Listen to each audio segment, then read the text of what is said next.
boa tarde aí para todos e todas. Hoje é dia 14 de março de 2012, quarta-feira. O verbete é de número 2237. Ele tem 5 páginas, tem 42 logias e 13 máximos. O tema, adaptação cognopolita. A especialidade da conscienciologia é adaptaciologia. Quem redigiu o verbete com muito critério, olhou muito detalhe, foi o professor Jader, que está ali hoje firme, assessorado pelo professor Losch. Cuidado com esse povo. Definição. A adaptação cognopolita é a capacidade de a consciência lúcida, homem ou mulher, intermissivista ou não, residente ou visitante, integrar-se de maneira harmônica e produtiva a Cognópolis de Foz do Iguaçu, no estado do Paraná, Brasil. A identificação do holopenselho local, a eliminação dos rabos presos na cidade de origem, a priorização dos alicerces da residência e profissão, a priorização do planejamento para a mudança, a diplomacia nas tratativas profissionais, a autoconfiança quanto aos atributos profissionais, o investimento na qualificação profissional, as mudanças de valores pessoais, a priorização dos ajustes para a próxima vida, a autoconscientização quanto às responsabilidades sociais. Tem mais de 20 linhas a fatologia, eu li apenas algumas. A priorização da saúde energossomática, o uso das bioenergias nos autos e heterodesassédios. A atenção aos detalhes e sincronicidades. As abordagens pensênicas das consciências da região. A sintonia com os padrões energéticos locais com fins interassistenciais. Na argumentologia tem a tabela com 12 cotejos entre facilitadores e dificultadores da adaptação cognopolita. Na remissiologia de 12 verbetes, nós destacamos 5. Adaptabilidade, adaptaciofilia, autovinculação cognopolita, radicação vitalícia na cognópolis e sociofilia evolutiva. Frase enfática. O nível de satisfação íntima da consciência cognopolita é fator imperativo na adaptação à nova mesologia e aos altos desafios evolutivos sobrevenientes à autoinclusão na Max Proex grupal. Você sente-se preparado para os ajustamentos necessários à vivência na Cognópolis de Foz do Iguaçu? Você está satisfeito com as condições de vida encontradas? Agora, a mega análise, feita pelo João Paulo aí conosco, são 20 itens. Ambientação, integração, autoinclusão, socialização, auto-organização, harmonização, radicação, ajustamento, alinhamento, planejamento, acolhimento, grupalidade, relações, vizinhança, adaptaciologia, proexologia, conviviologia, vinculologia, interaciologia e Max Proex. Agora, o verbete aí do dicionário de argumentos da conscienciologia hoje é interassistenciologia. O argumento é autoconscienciometrológico. Eu chamo a atenção para a pessoa ver na complementação a caracterologia, com 4 categorias dentro do assunto. Agora, questionamento. Professor, o que me poderia dizer sobre as loterias? Os ganhadores já têm isso programado em suas fichas? Não, isso aí varia infinito. Depende da circunstância. Quem faz a pessoa enriquecer depressa são os guias cegos, assediadores e Exus. Moro com meu marido e meu filho, juntamente no mesmo terreno, moram minha sogra e 2 cunhadas, uma delas com marido e filhos. Desde que moramos todos juntos, cada um na sua casa, minha sogra lava minha roupa e cozinha para meu marido e eu. De uns tempos para cá, venho percebendo que as refeições estão sendo divididas por todos os moradores. Por isso sinto certa dificuldade financeira, porque tenho que bancar toda a alimentação mais grossa. Arroz, feijão, mistura. Todos os moradores são independentes, trabalham e vivem suas vidas. Disse a minha sogra que quer voltar a cozinhar minhas refeições, no fundo, tanto para aliviar a ela e principalmente para eliminar essa dependência de utilização de todos os alimentos de minha casa. Ela ficou um pouco triste, e eu também, pelo fato de não ter aceitado logo de cara. Fico até com vergonha em estar passando por essa situação, pois se trata de comida, algo simples, mas que está me apertando muito. Não estou correta em querer fazer minhas próprias refeições? Minha amiga, você está corretíssima. Vá em frente, está certíssimo. Eu agora entrego o professor Jader a vocês, está certo? Veja bem o que vocês vão falar, hein? Olha bem. Cuidado aí com ele. Jaime, a fatologia, na 5ª linha, né, de cima para baixo, a diplomacia nas tratativas profissionais. Estava desligado. Bom, isso aqui, na fatologia, eu coloquei muito da minha vivência pessoal, desde que eu me mudei para Foz, né? E eu percebi que um dos aspectos facilitadores, até coloco na tabela ali ao final, é a questão profissional. Para você conseguir realmente se fixar na cidade ou iniciar o processo de adaptação, você tem que pensar onde você vai morar e o que você vai fazer profissionalmente, né? Então, é importante que você mantenha esse trabalho que você tem, que você arrumou. Enfim, você descobriu ali um emprego e você precisa ter diplomacia nas tratativas com as pessoas, porque senão você perde o trabalho e você perde um dos alicerces que te mantém aqui. Eu não sei se fui claro nesse aspecto para você. Então, essa diplomacia, vamos dizer, o do internitivista em relação ao meio ambiente, a Socinha aqui de Foz, deve ser coisa de você, né, Rod?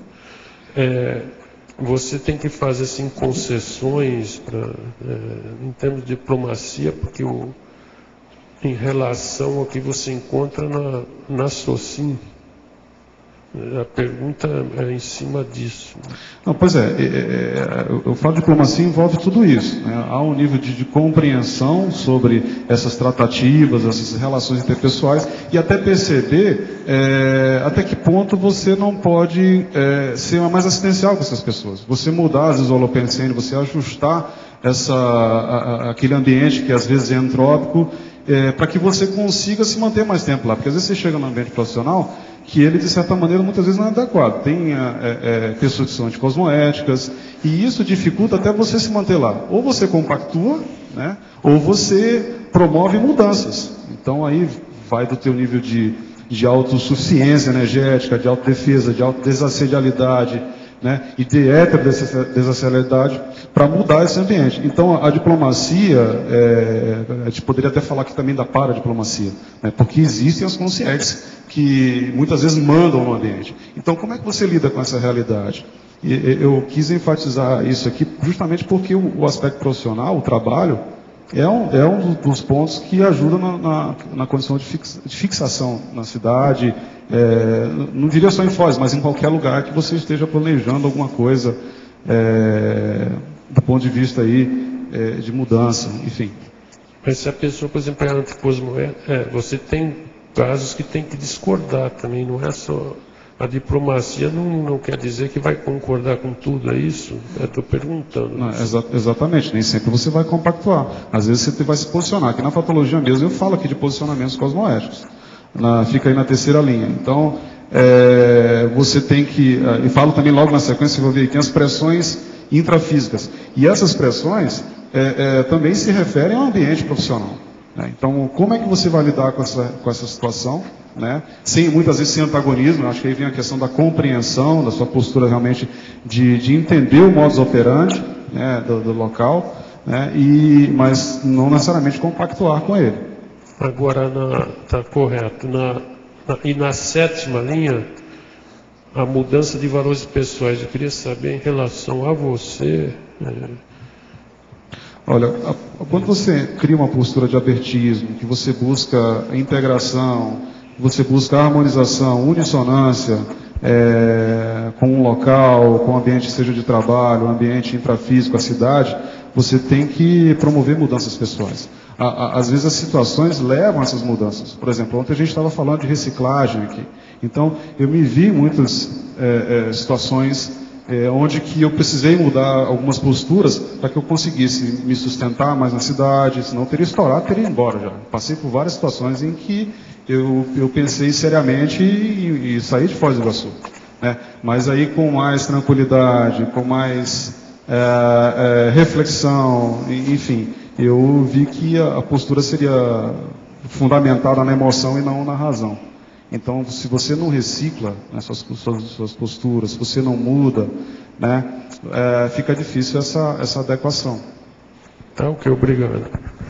Gostaria de saber o ponto de vista do senhor quanto à condição multidimensional nos seguintes casos. Casal juntos há uns 8 anos. O rapaz tem olhos de solteiro. Não sei o que é isso. Para se eximir a própria culpa, ele conta para a parceira. Olhos solteiros. Tem histórico de promiscuidade que manifesta desde a adolescência. A moça tem insegurança e perdeu a autoconfiança, se sentindo dependente do parceiro. Decidiu parar de ter relações sexuais, pois observou que se sentia com sentimento de menos-valia, insegurança e medo. Ela não confia no parceiro.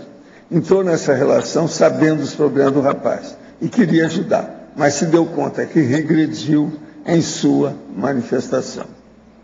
Olha, o caso aí, a pessoa tem que estudar para ver o que ela deseja daqui para frente.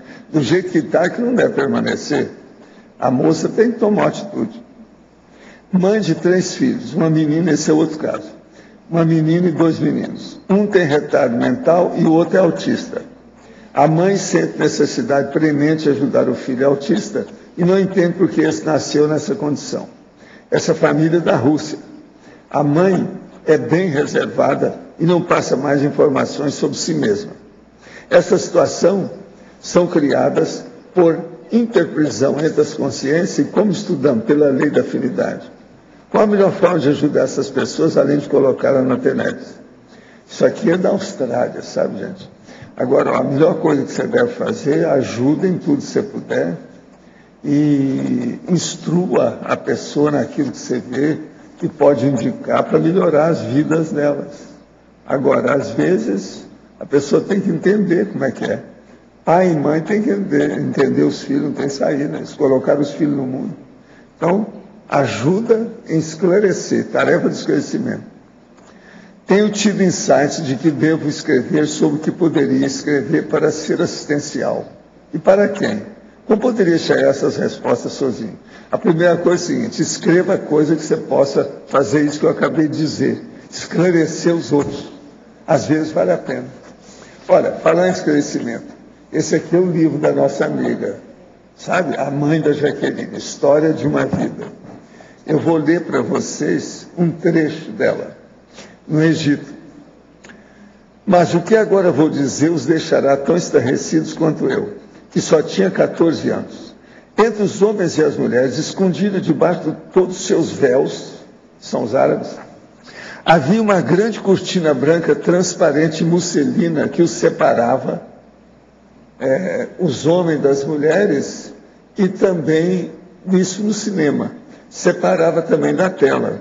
O filme chegava às mulheres graças à sua imaginação de tentar adivinhar pelas canções, pelos gritos, ou talvez por seus pais terem lhe contado a história. Era assim que as mulheres iam ver os filmes. Gente, mas veja isso. Agora, eu já escrevi sobre esse negócio. Os machos árabes, eles têm misoginia. Eles são fracos na história. Então, por isso que estão com as mulheres desse jeito de noção. Agora, quanto à nossa amiga aqui, a Ginete, tem uma coisa muito interessante.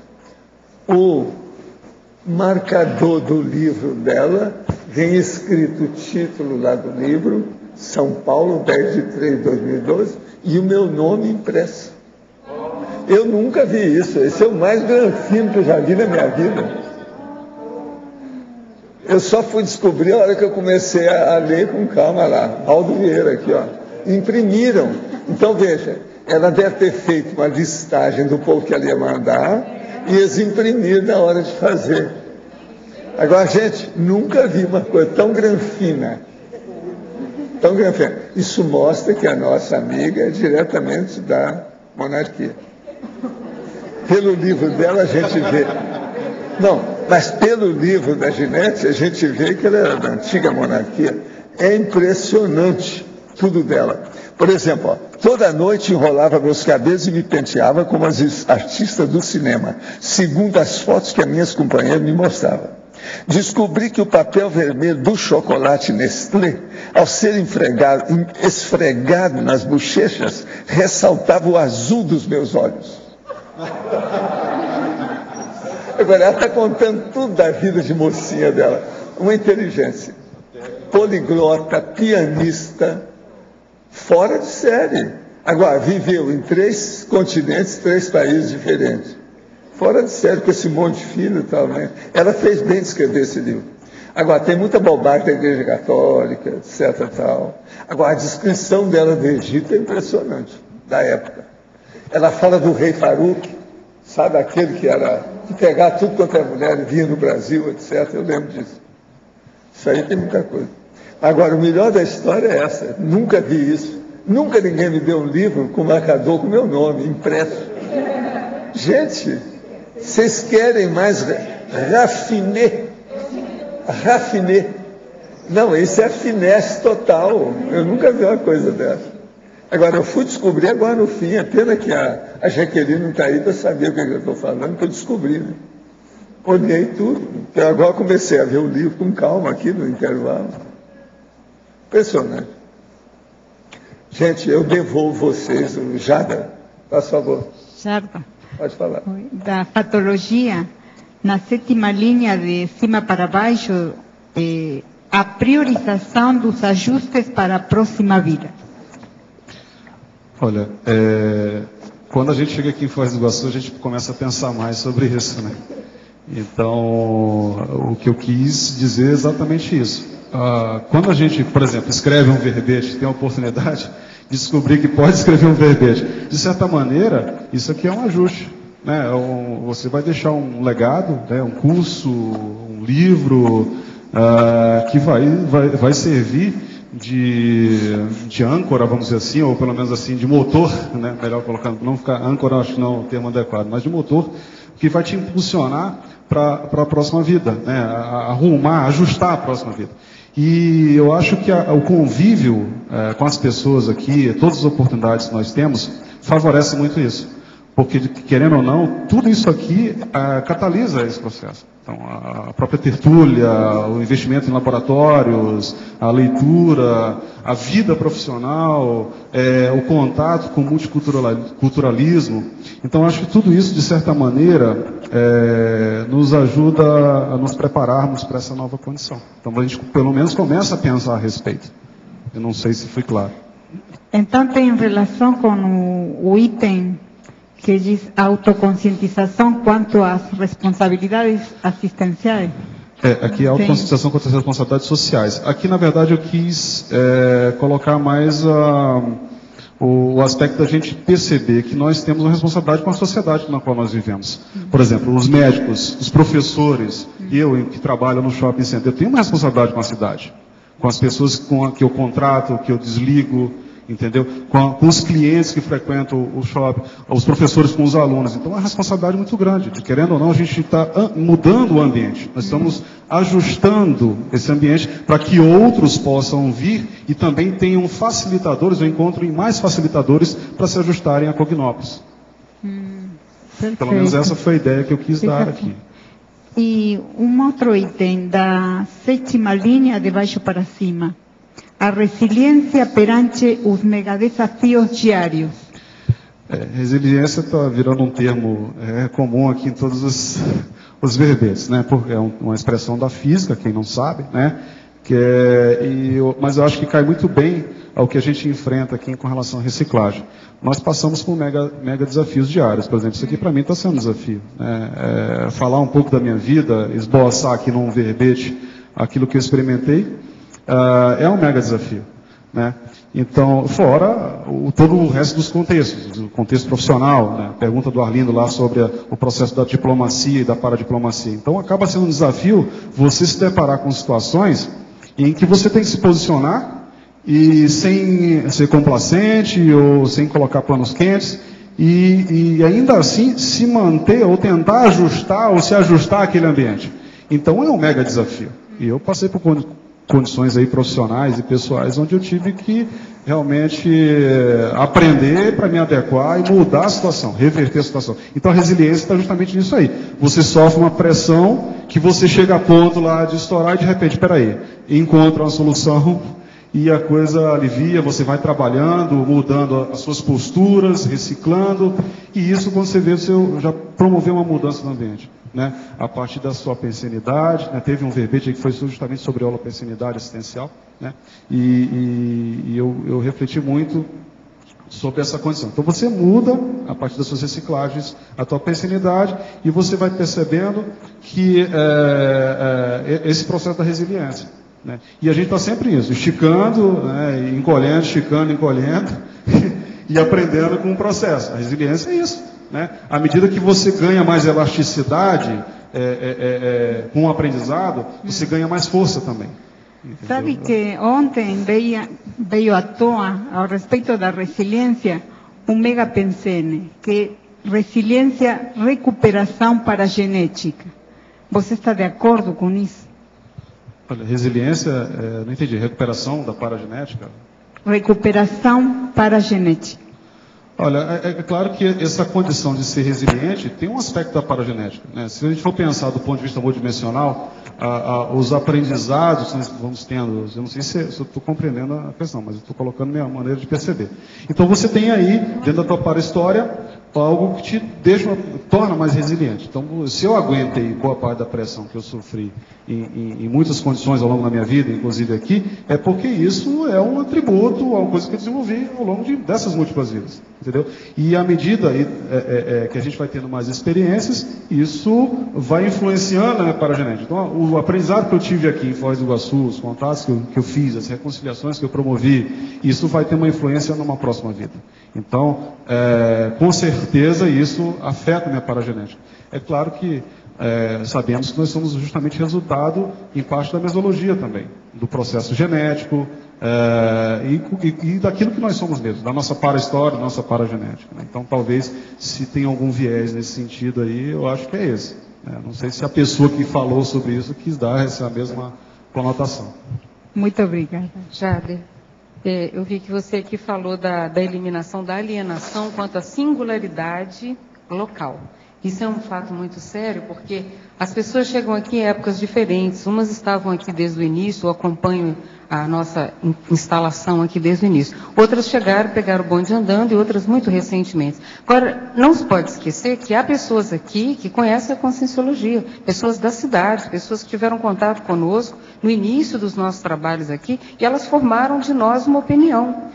E elas estão aí, elas nos observam. Então, tem os olhos da multidimensionalidade sobre nós, mas tem os para-olhos, mas tem os olhos humanos das consciências com as quais nós estamos convivendo no dia a dia aqui, e que as pessoas ignoram por não conhecerem o histórico do nosso trabalho. Então, a cada segundo, em cada lugar, há pessoas que têm referências a nosso respeito aqui nessa cidade e formam de nós opiniões. Às vezes não são opiniões tão agradáveis em função de maus eventos, situações mal resolvidas que ficaram, exemplos que não foram construtivos, que foram deixados para trás, e que a pessoa tenha, naquela condição, o para-direito de pensar aquilo mesmo, porque foi a informação que ela recebeu.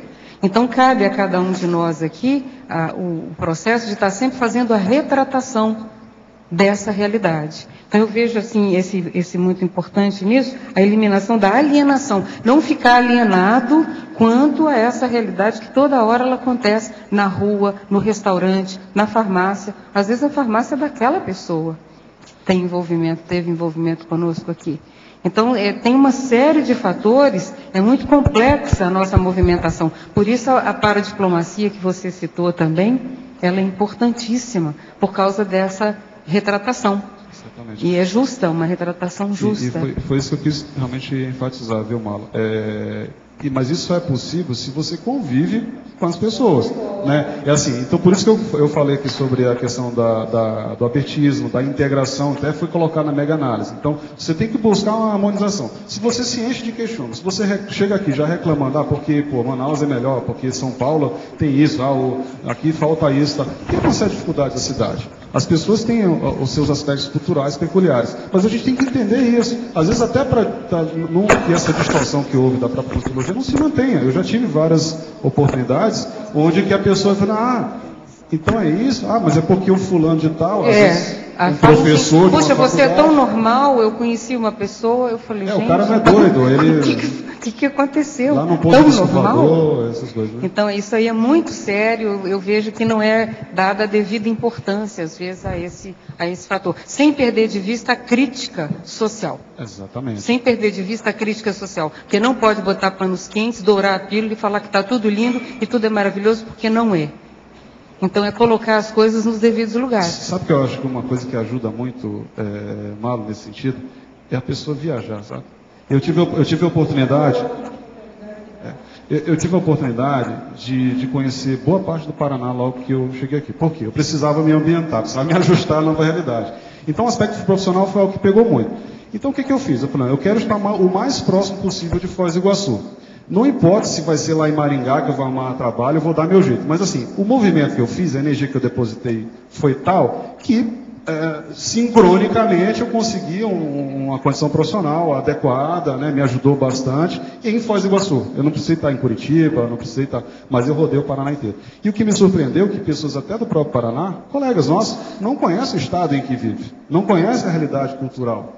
Então, assim, fica difícil, às vezes, você ter ou parametrizar algo se você não tem outras referências. Se você não conhece a própria cidade que você vive, eu conheço gente que nunca foi na Vila A, por exemplo. Então aqui tem um restaurante bom. Tem. Você já foi tomar banho de cachoeira lá em Porto Iguaçu? Tem cachoeira lá, legal, fazer um piquenique em tal lugar. As pessoas têm que conhecer a realidade local antes de meter o pau, entendeu? Antes de criticar. Então eu acho que se você vem com uma cultura de abertismo, de querer se integrar, sociabilizar, seja com quem quer que for, entendeu? Eu acho que facilita muito essa percepção da realidade e você cria uma postura muito mais assistencial do que antagônica. Mas se você antagoniza com a cidade, se você se queixa, né, até falo muito queixume, você não cria sinergia com o ambiente. Então, o grande ponto assim, que eu quis trazer com esse verbete foi justamente isso. Que, de repente, a gente pode fazer uma análise aqui, não vale só para Foz do Iguaçu, vale para qualquer lugar que você queira mudar, qualquer cidade. Entendeu? Se você tenta compreender a realidade local, esses modos operantes, essas singularidades que eu citei aqui, você se dá muito bem em qualquer lugar. Acho que é a docência itinerante, né, Jader? Quem tem experiência com a docência itinerante, ela não tem aquela fixação do local, porque é o que você pode realizar nele, o que importa. A cidade fica relativa em função dos seus aportes. Por exemplo, Foz é uma escolha, então é um aporte voluntário. A pessoa escolhe ter esse aporte aqui, com a conscienciologia. Então, essa adaptação também depende dessa escolha que a pessoa fez, né? Ela foi uma coisa voluntária, não foi nada imposto nesse sentido. Já. Aqui na sua definição, você termina dando especificamente um determinado local. A rigor, segundo o meu entendimento, a definição poderia parar introdutiva. Fala um pouco, por que você, aqui na definição, especificou e na atributologia, você colocou facilitador de adaptação a Cognópolis. Fala aí. Eu quis aqui enfatizar a questão da Cognópolis, né? Porque, como eu falei no início, aqui é uma vivência do que eu tive aqui. Parece que aqui tudo extrapolou em termos de ideias, em termos de percepção, onde essas singularidades que a gente tem tanto falado, elas favoreceram que eu percebesse alguns talentos, algumas dificuldades, onde eu consegui catalisar muitas minhas reciclagens. Então eu quis enfatizar a questão de Foz do Iguaçu, da Cognópolis. Porque eu vejo assim, que existe uma incompreensão, uma fantasia muito grande por quem está fora, às vezes. Então, assim, a pessoa fica, às vezes, aguardando um acolhimento ou achando que vai ser o supimpíssimo estar em Foz do Iguaçu, mas tem tantos desafios e às vezes a pessoa não percebe que ela que tem que promover essas mudanças. Ela tem que contribuir com a cidade, ela tem que mudar, claro, inicialmente si, né, fazer as reciclagens delas, e no segundo momento ajudar a cidade a mudar. Mas então, basicamente, por uma questão mais aí das coisas aqui serem mais exacerbadas, vamos dizer assim, eu enfatizei Foz do Iguaçu. Mas algumas posturas, algumas condutas, elas são válidas para um ambiente profissional, para uma cidade, seja ela qual for. Né? Então, algumas coisas aqui eu trago das vivências que eu tive em Manaus, né? Enquanto coordenador do centro educacional, enquanto professor itinerante. Então, essas experiências todas eu tracei aqui. E esse gabarito, de certa forma, me ajudou no processo de adaptação à Foz do Iguaçu. Eu não sei se fui claro. Mas isso vai entrar numa enciclopédia da Conscienciologia. Quer dizer, existem outras Cognópolis. Quer dizer, mesmo assim, você achou fundamental ressaltar essa vivência pessoal? É que eu tinha que falar de alguma coisa que eu tive experiência, foi Foz do Iguaçu, né? A Cognópolis, assim, concreta, com a turma toda, como o senhor Valdo fala, está aqui. Então, eu não sei de outra Cognópolis ainda. Pode ser que quando venha a ter uma lá, sei lá, na Austrália, na China, mas a experiência que eu tive, onde eu tenho conhecimento, é aqui em Foz do Iguaçu. Deixa eu só... Eu acho que a definição aqui, ele está se referindo à Cognópolis que existe. A Cognópolis que existe hoje mesmo, para valer, é aqui. Claro que tem outras que estão iniciando, mas aqui que é a adaptação cognopolita hoje do que se vê, né? Então, vamos esperar que outros escrevam sobre as Cognópolis deles. Específicas. Mas aí não vai ser adaptação. Ele está dando exemplo. Mas aqui é o processo, é a capacidade de adaptação cognopolita. Pois é, mas então, existem outras. Está aqui, ele está especificando. Está especificando. Claro. Hoje o que tem como referência é essa aqui, Olha lá. De maneira harmônica e produtiva, a Cognópolis Foz do Iguaçu, no estado do Paraná, Brasil. Os outros que escrevam, qual o problema? Cada um escreve a sua, nós vamos ter muita coisa por aí afora. Agora, aqui é a base, essa aí é a base. Quem criou esse nome fui eu aqui. Qual é a que tem igual aqui nesse Outra nível? Coisa, nós temos direito de falar nessas coisas, porque aqui é a base. E fim de papo. Não tem saída. Lógica é lógica. Que é isso? Fim de papo? A gente tem papo aqui todo dia, tem uma tertúlia. Pois é, vamos ficar em outros papos. Tem tanto papo para falar. Eu acho. Tenho trabalhado as energias com maior intensidade na intenção de ajudar meu filho mais velho. Nos últimos 2 dias, após alguns minutos de prática da MBE, com o intuito de atingir o EV, começam a aparecer figuras indígenas à minha volta, como se estivessem curiosas a meu respeito, e as palavras xamã me veio à mente. Senti desconforto e procurei dirigir meus pensamentos para a conscienciologia. Aos poucos, as figuras foram desaparecendo e passei a me sentir melhor. As perguntas são: as consciências que apareceram tinham relação comigo ou com meu filho? Poderiam apenas estarem curiosos, atraídos pelo trabalho com as energias? Ao tentar afastá-los, agir de forma correta? Não, se agiu de forma correta. Mas agora, o envolvimento é de vocês dois, está na cara. Olha bem o que vocês estão fazendo e por que isso aconteceu. Agora, para o professor Jada. Na parafatologia, página 24, terceira linha. Poderia comentar os insights parapsíquicos, tem recebido muitos via TENEPS. Comigo acontece mais ou menos por aí também, até inclusive a própria escrita do verbete. Então, eu vejo que essa condição, né, até falei já também no início, né, de você estar aqui, os contatos que você tem com determinadas pessoas, o investimento que você faz em laboratórios, o investimento que você faz na itinerância, ou de escrita de um curso, tudo isso favorece você ter insights parapsíquicos. E eu vejo aqui que a TENEPS, ela recebeu um upgrade, pelo menos a minha, né, desde que eu mudei, em função desses posicionamentos, dessas reciclagens, e eu não poderia deixar de citar aí a questão dos insights, das ideias, enfim. Em Sinergismologia, página 24, segunda linha. Gostaria que comentasse o sinergismo de ideias e ações na dupla evolutiva. Olha, eu vejo assim que a questão da parceria evolutiva, a dupla evolutiva, é um dos primeiros exercícios da questão da harmonização dos ajustes, né? Então, a ideia de colocar isso como sinergismo foi justamente isso. Você ter um duplista, né, evolutivo, aí consequentemente formando uma dupla evolutiva, ela vem a favorecer muito a você ter ideias do que fazer, né? Qual que rumo essa dupla vai tomar dentro do âmbito profissional, na escolha de uma casa, de um apartamento, do bairro onde vai morar. Então, assim, esse sinergismo, né, de ideias e ações, eles são muito comuns quando se tem uma dupla consolidada há algum tempo. Em Efeitologia, página 24, terceira linha.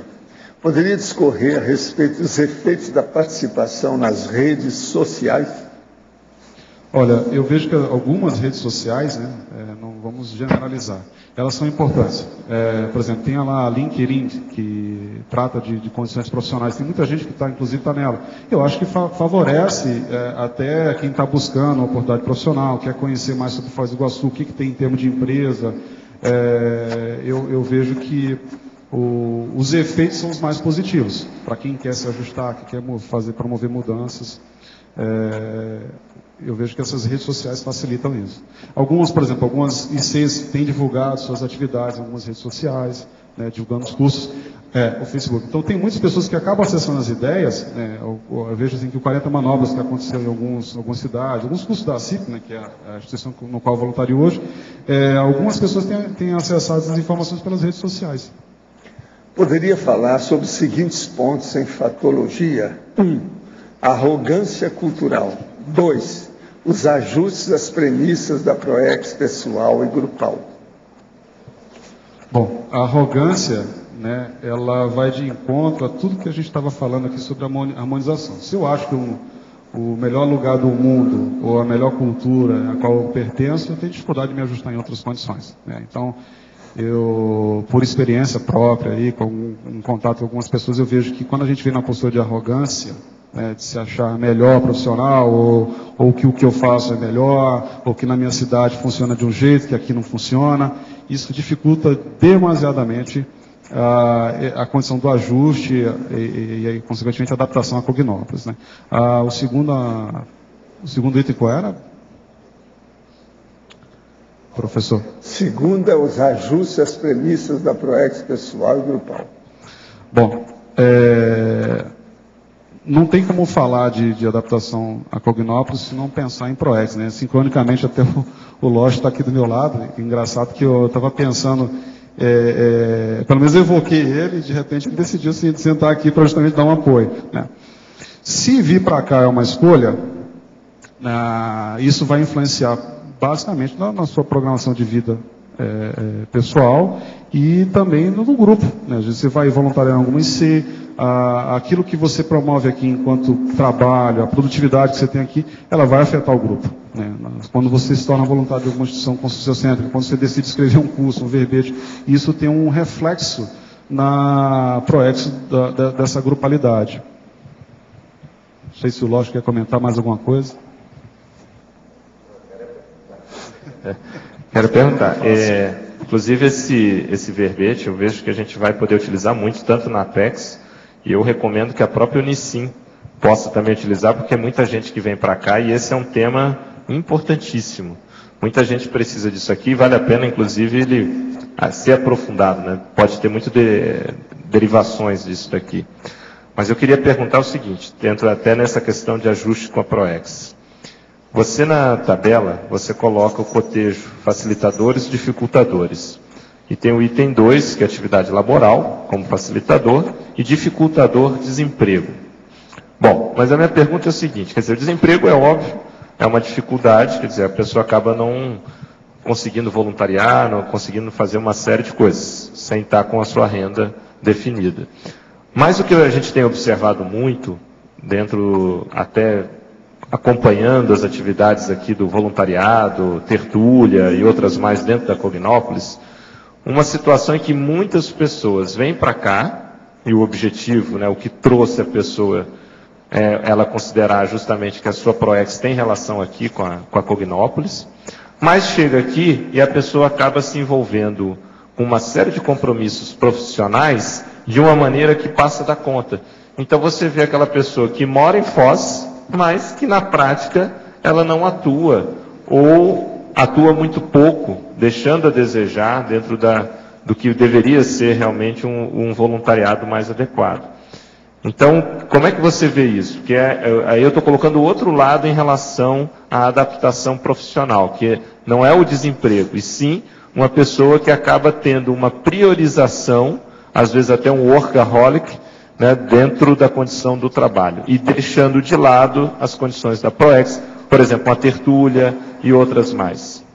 Olha, eu vejo que é justamente isso, a questão da priorização, planejamento, né? Então, tanto que eu cito em outros itens exatamente isso. Tem aquela pessoa que às vezes se adapta à cidade, eu também falo aqui no verbete, mas não se adapta a Cognópolis. Ou se adapta a Cognópolis, e aí... paradoxo. É, o paradoxo. E aí não se adapta à cidade. Então, se a pessoa ela detém um nível de organização, né, ela consegue ter uma participação, continuar trabalhando junto com o grupo. Então, eu vejo que é muito mais uma questão de auto-organização da pessoa. Por exemplo, eu tenho um trabalho que me consome bastante tempo. Logo que eu iniciei lá, eu às vezes trabalhava 12 horas por dia, mas não deixei de me envolver com a questão do voluntariado. Talvez eu não estivesse dando o mesmo gás, mas veja, eu não me desconectei. Até porque eu pensei que seria muito pior para mim se eu tivesse me desvencilhado disso.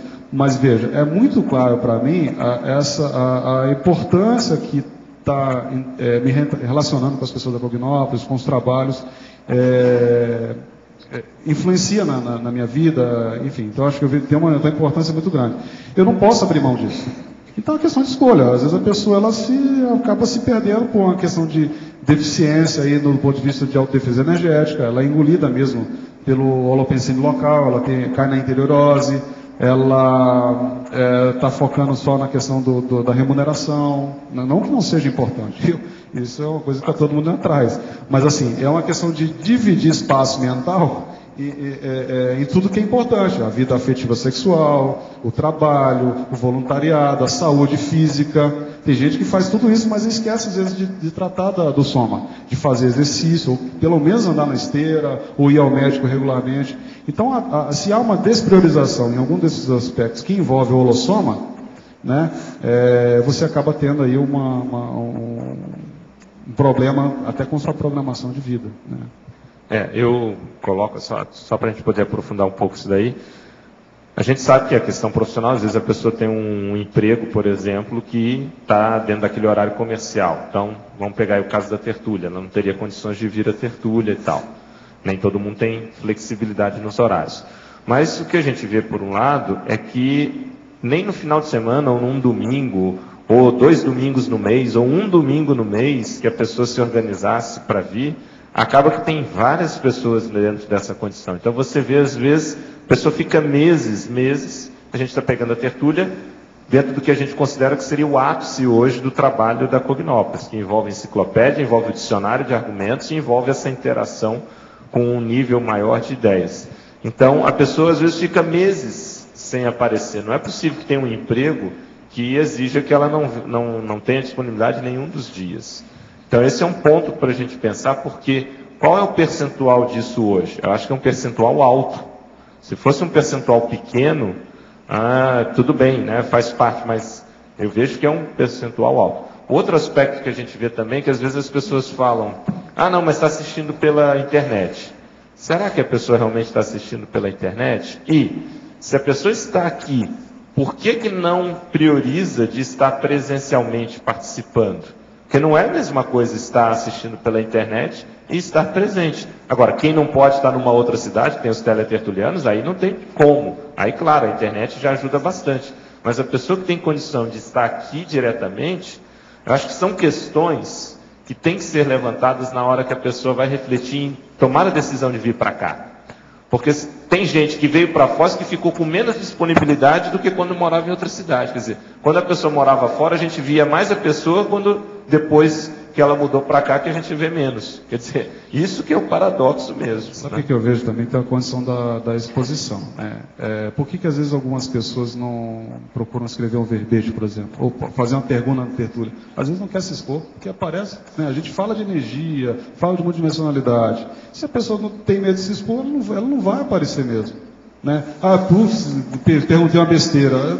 E daí? Mas eu estou aprendendo. Então, eu acho que é necessário um nível de despojamento para encarar isso, para encarar a cidade, para encarar os colegas. Né? Eu acho que é uma oportunidade hoje todos nós estarmos juntos aqui e discutindo essas questões, às vezes colocando de maneira mais incisiva, às vezes de maneira equivocada, mas, veja, faz parte do processo de aprendizado. Né? Faz parte do processo evolutivo. Então tem que haver um nível de despojamento da pessoa, né? Ela se desprender, né? Eliminar o egão aí, pelo menos que seja um segundo na hora que ela vai fazer a pergunta e se expõe, né? Como eu já vivi situações aqui que me ajudaram muito, né?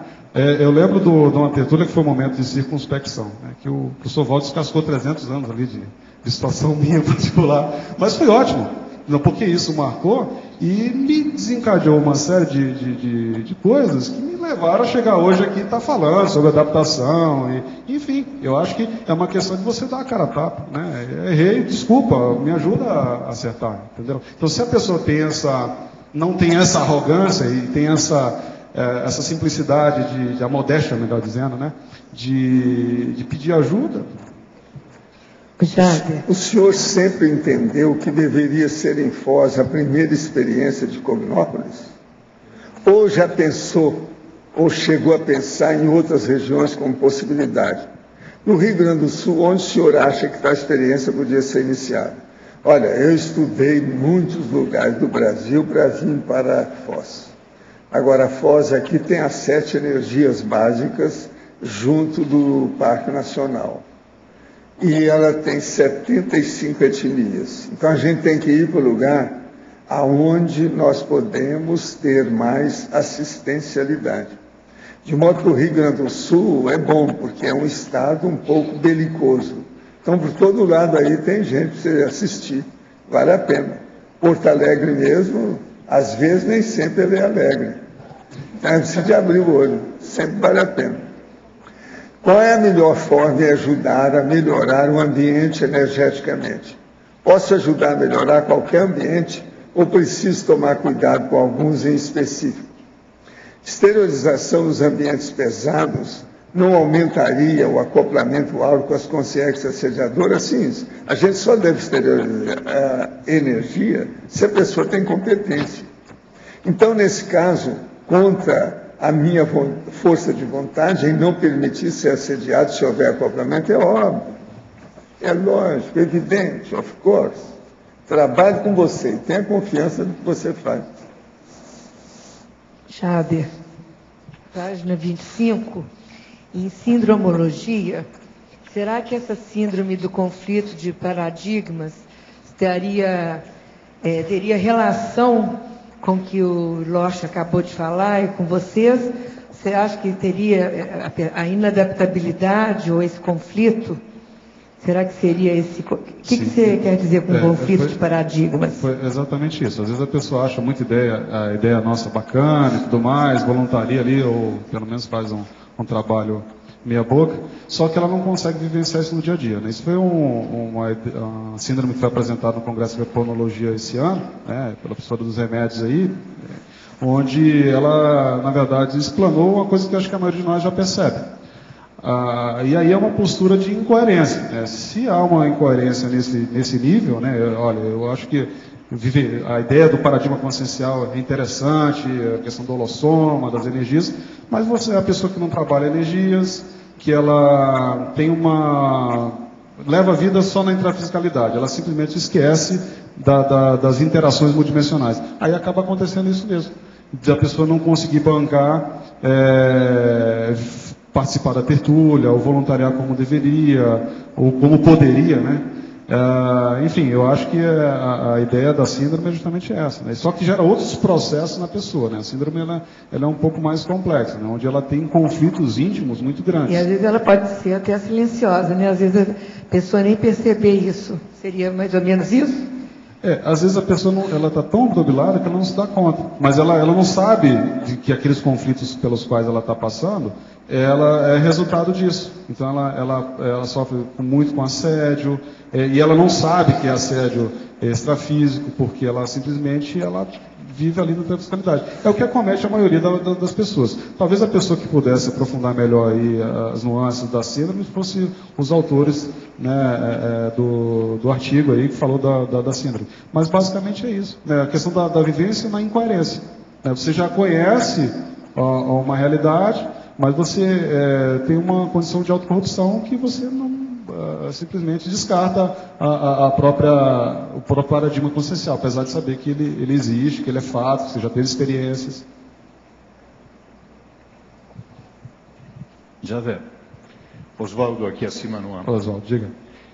Logicamente, eu gostei muito do detalhamento que você fez na fatologia, porque logicamente me vejo como reflexo das duas mudanças que eu fiz. A primeira vez quando fui morar em Curitiba, já faz alguns anos, e a segunda oportunidade quando eu vim a morar aqui em Foz.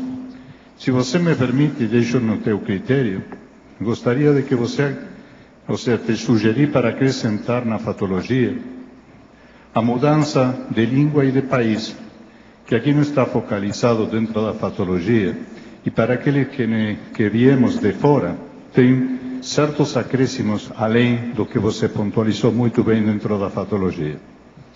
Com certeza, acho que é válido aqui. Eu confesso que acho que eu passei batido nisso, que quando eu pensei nesses aspectos, eu conversei com algumas pessoas que vieram de Portugal, que vieram até mesmo da Espanha ou da Argentina, né? Eu perguntei como é que foi para elas, né? A ideia do verbete também foi justamente isso, que as pessoas que acessassem ele contribuíssem. Como é que foi a experiência para cada um de vocês, né? Era importante até que colocassem, aproveitando a tertúlia, para colocar aqui algumas ideias, porque isso aqui foi a parte da minha vivência.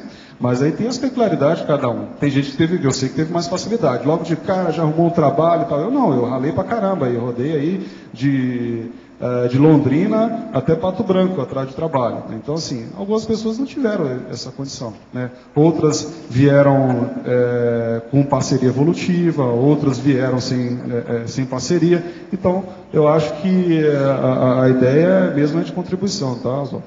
Ok.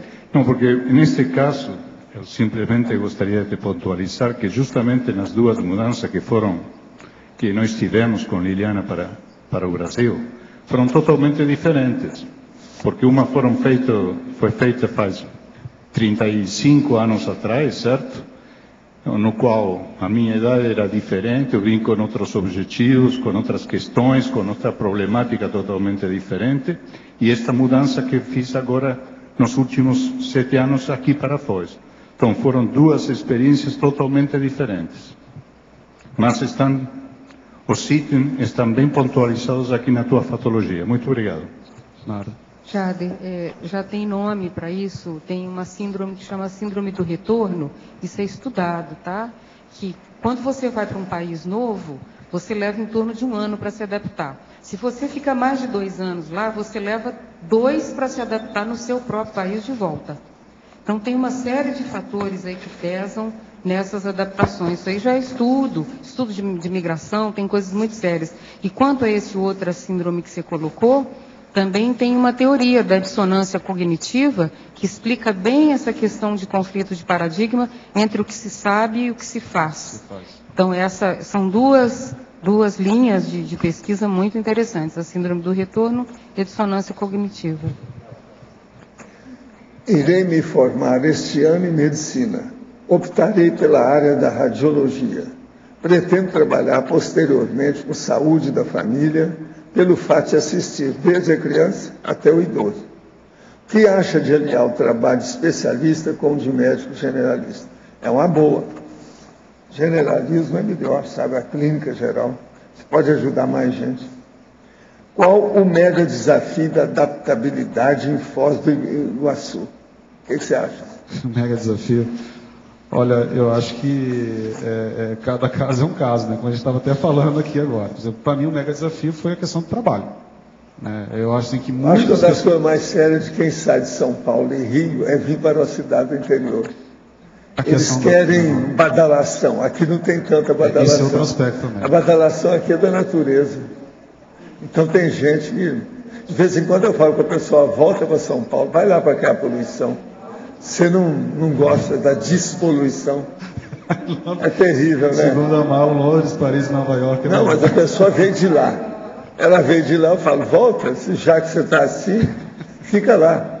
Daqui a pouco você vai ficar preta, só com a fumaça que tem no ar de São Paulo, a pessoa protege. Você sabe que eu passo 3 dias lá, minha alergia já me ataca, eu fico mal para caramba. É complicado. Mas eu vejo que essa condição de você sair de uma cidade que tem mais de 2 milhões de habitantes, minha referência lá em Manaus, que eu morei em São Paulo também, mas Manaus hoje tem 2 milhões e 100 mil habitantes, não é uma cidade pequena, é a terceira economia do país, então é uma cidade rica, com custo de vida alto, com muitas diferenças sociais, mas melhorou muito isso, inclusive, e você vê que uma cidade bem menor, com menos opções de trabalho, isso causa um primeiro impacto. Então, para mim, na minha condição, assim, eu falei, caramba, e agora o que eu faço? Eu sou engenheiro eletricista e lá o parque tecnológico favorece muito isso. Lá eu não ficava sem trabalho, até Curitiba mesmo, mas em Curitiba é bem pior do que em Manaus. E aí eu chego numa cidade, numa região, na verdade, eu estava vislumbrando a região, em que você tem trabalho para médico, para professor, para engenheiro agrônomo, biólogo, mas não tem para engenheiro eletricista. Então para mim foi um mega desafio. Então assim, acho que cada pessoa tem que ver o seu caso aí para avaliar. Esse é o jeito, né? Tem para algumas pessoas de repente ter um duplista, né?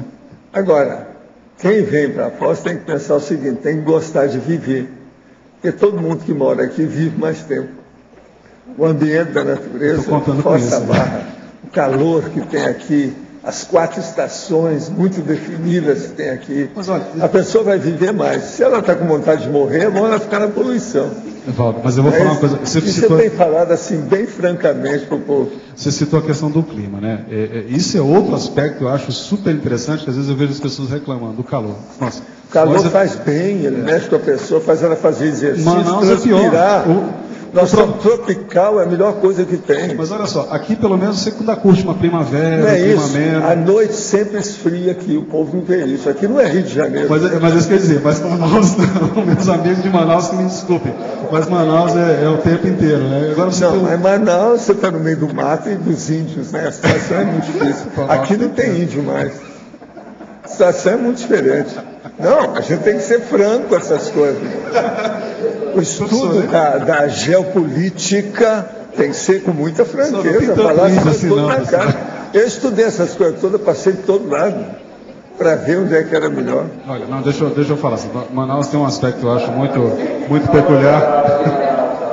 Tem gente, são os amazonenses. Olha, a receptividade das pessoas é muito grande. Esses são os nortistas.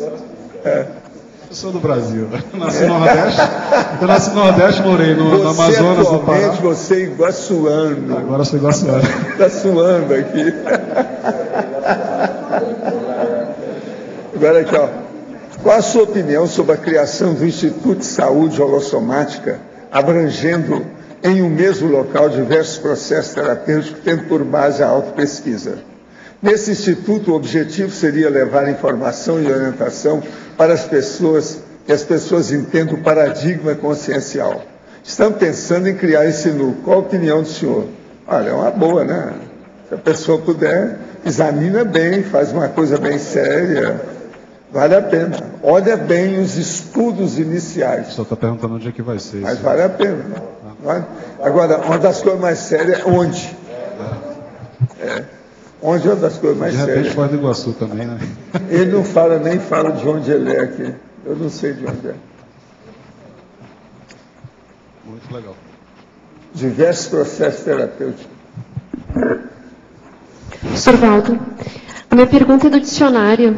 Ah, pois não. Na primeira página, ali na intermissiologia, o senhor coloca ali: o melhor jeito de ajudar determinada consciência em certos contingenciamentos é deixar que ela sedie você. Aí dá para você explicar um pouquinho mais como é que é esse mecanismo? Porque às vezes você vê uma pessoa que precisa de muito auxílio, mas ela está fazendo assédio para todo mundo. Então você entra e vai ser vítima dela intencionalmente, mas você tem que ter gabarito para isso. Com isso você faz rapport com ela. A hora que você faz rapport, você começa a dar exemplo, não só de conduta, como também de conversa, colóquio, etc. Você acaba fazendo o desassédio da pessoa. Eu já fiz isso com muita gente. Agora, as pessoas mais difíceis para você fazer isso são aquelas que têm poder na mão. Essas são as mais difíceis. Poder. Mas a hora também que você consegue dobrar a espinhela dessa pessoa, ela é ótima. Ela vai ajudar todo mundo, muda tudo. Então, esse esforço, você está entendendo, mais sério de interassistencialidade, rende mais. É bom pensar isso. Isso já aconteceu comigo mais de uma vez.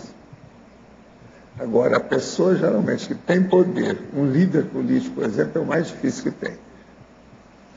E aí, nesses casos, dessas pessoas que têm poder em nível político, que estratégias que o senhor usa para... É a mesma, deixa ele te assediar e você domina a situação pelo exemplo. Você dobra a espinha do cara com o tempo. Porque tudo é um processo de lógica, baseado em fatos. Isso não tem jeito, fato é fato, ninguém pode brigar. Mas essas pessoas, elas... Demora, isso aí demora. Você tem que ter convívio com a pessoa. Ah, isso que eu queria saber. Tem tempo. Eu já trabalhei isso com gente, presta atenção, da política, da indústria, do comércio e da jurisprudência. Esses 4 aqui eu já trabalhei, direto. E esse que tinha mais poder é que deu mais efeito, ajudou mais gente. Resultado.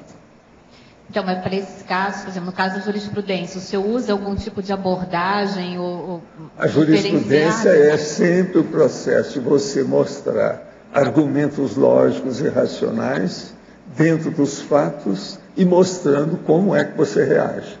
Quer dizer, o exemplo seu. Isso aí é imbatível, não tem jeito. Fato é fato. Isso tem dado resultado comigo. Agora, os amparadores ajudam muito. E outra coisa, quem vai fazer uma coisa dessa, precisa ter confiança. Valdo, deixar assediar é provocar a pessoa? Não, é assediar mesmo. A pessoa faz besteira, você aguenta, vê com calma. Passa 1, 2, 3, você vai pouco a pouco mostrando. Chega uma hora que tem um dia que a pessoa às vezes está com o flanco aberto, você pode entrar com a conversa. Aí ela vai te respeitar mais. Conversando respeito, você acaba dominando a situação. A situação é essa. Jáder, sair um pouco alto aqui. Gostaria de fazer uma pergunta na página 24, ali em parafatologia. Você fecha com a Comunex Interlúdio. Você pode explicar para a gente aí a sua intenção em colocar isso aí? Olha, a gente tem a possibilidade, morando em Foz, de acessar, aí através de projeções, ou através até de um trabalho assistencial, a Comunex. E, sincronicamente, ontem, no encontro parapsíquico lá promovido pela CIP, o tema era bem-estar, né? E antes do professor Mário falar o tema, ele estava comentando de se acessar lá as energias das cataratas, né, na hora da absorção, do interlúdio. E é interessante que eu tive a oportunidade de perceber muito, não sei se claramente ou muito bem, mas eu tive um vislumbre do que mais ou menos acontece quando as pessoas vão lá nas cataratas. Por que todo mundo fica maravilhado, extasiado? Claro que tem muita energia imanente, né? Mas a questão de alguma paratecnologia, não sei lá, que facilita o desassédio das consciências que vão lá e são encaminhadas ali para tratamento interlúdio, né? Para mim foi perceptível durante a mobilização energética. Mas veja, isso aí foi uma pincelada, para daí ser um fato, né, algo que eu vivenciei.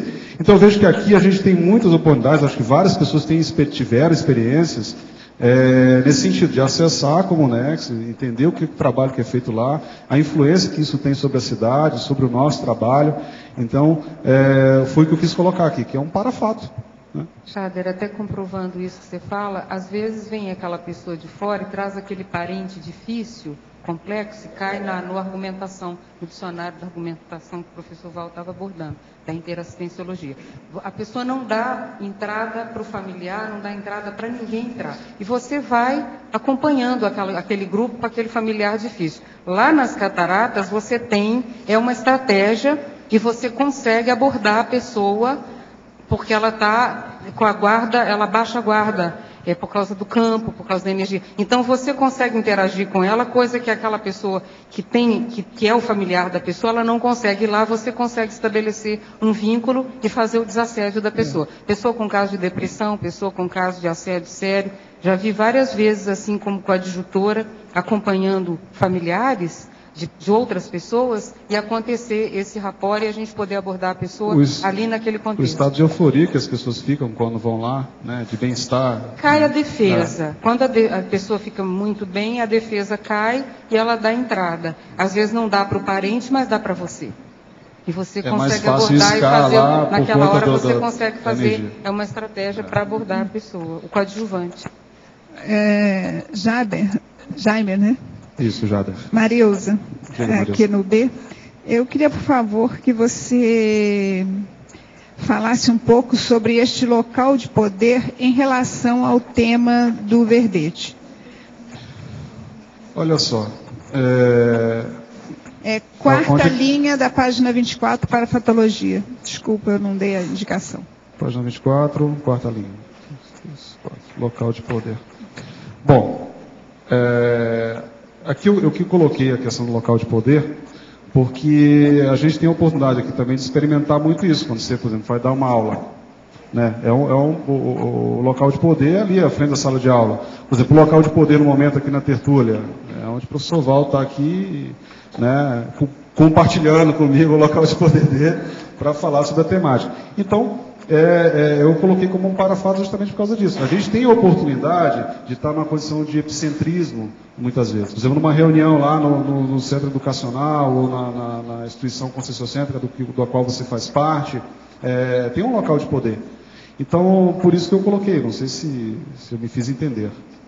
Uma vez adaptado, você tem mais facilidade de ter essa experimentação também. É isso? Sim, por exemplo, a gente poderia até, de certa maneira, citar um exemplo lá. De repente tem um local de poder lá nas cataratas onde facilita esse processo de desassédio, entendeu? Então, assim, aqui a gente vivencia muito disso, né? Tem lá um local de poder no meu trabalho, onde eu percebo, às vezes, as intrusões pensênicas, os processos de pressões extrafísicas, daquilo que eu faço no meu dia a dia. Então, ali, naquele local, eu percebo isso mais facilitado, entendeu? Então, isso é um parafato da vivência na Cognópolis aqui. Ok, obrigada. Nada.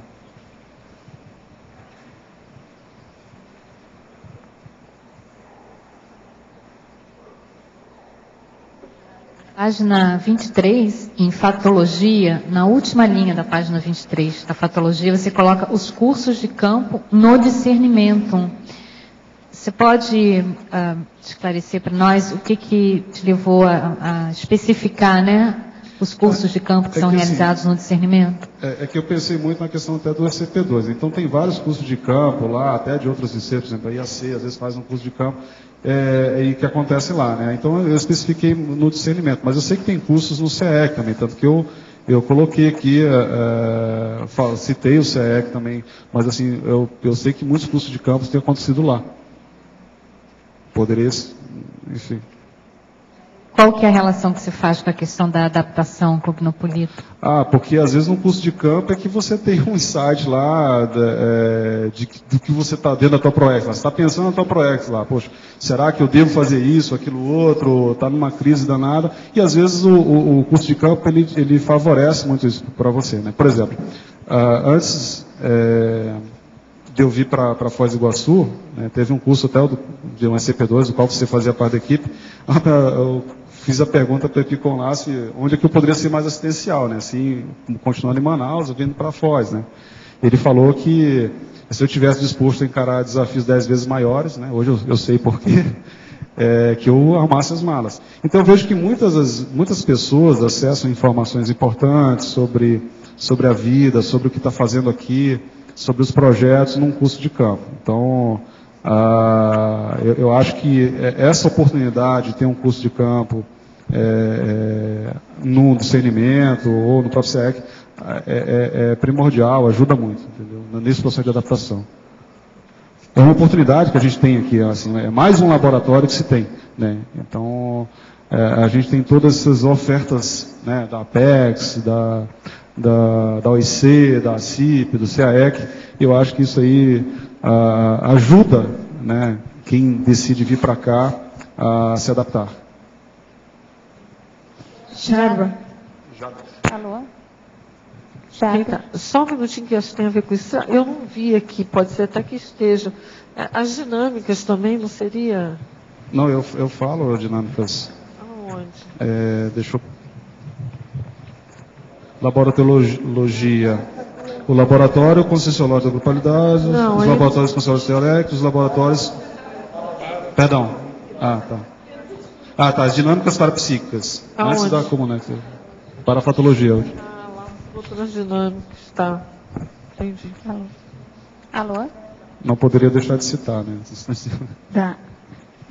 Da neosinapsologia, página 24, poderia falar da efeitologia antes, dos últimos 2 itens.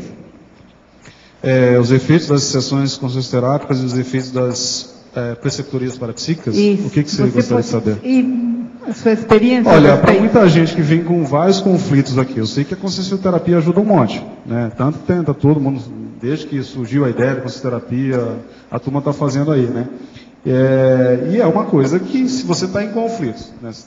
Uma insatisfação íntima, um conflito íntimo, isso dificulta o seu ajuste à comunidade, ao que você está fazendo aqui. Você não tem dificuldade de se ajustar à cidade.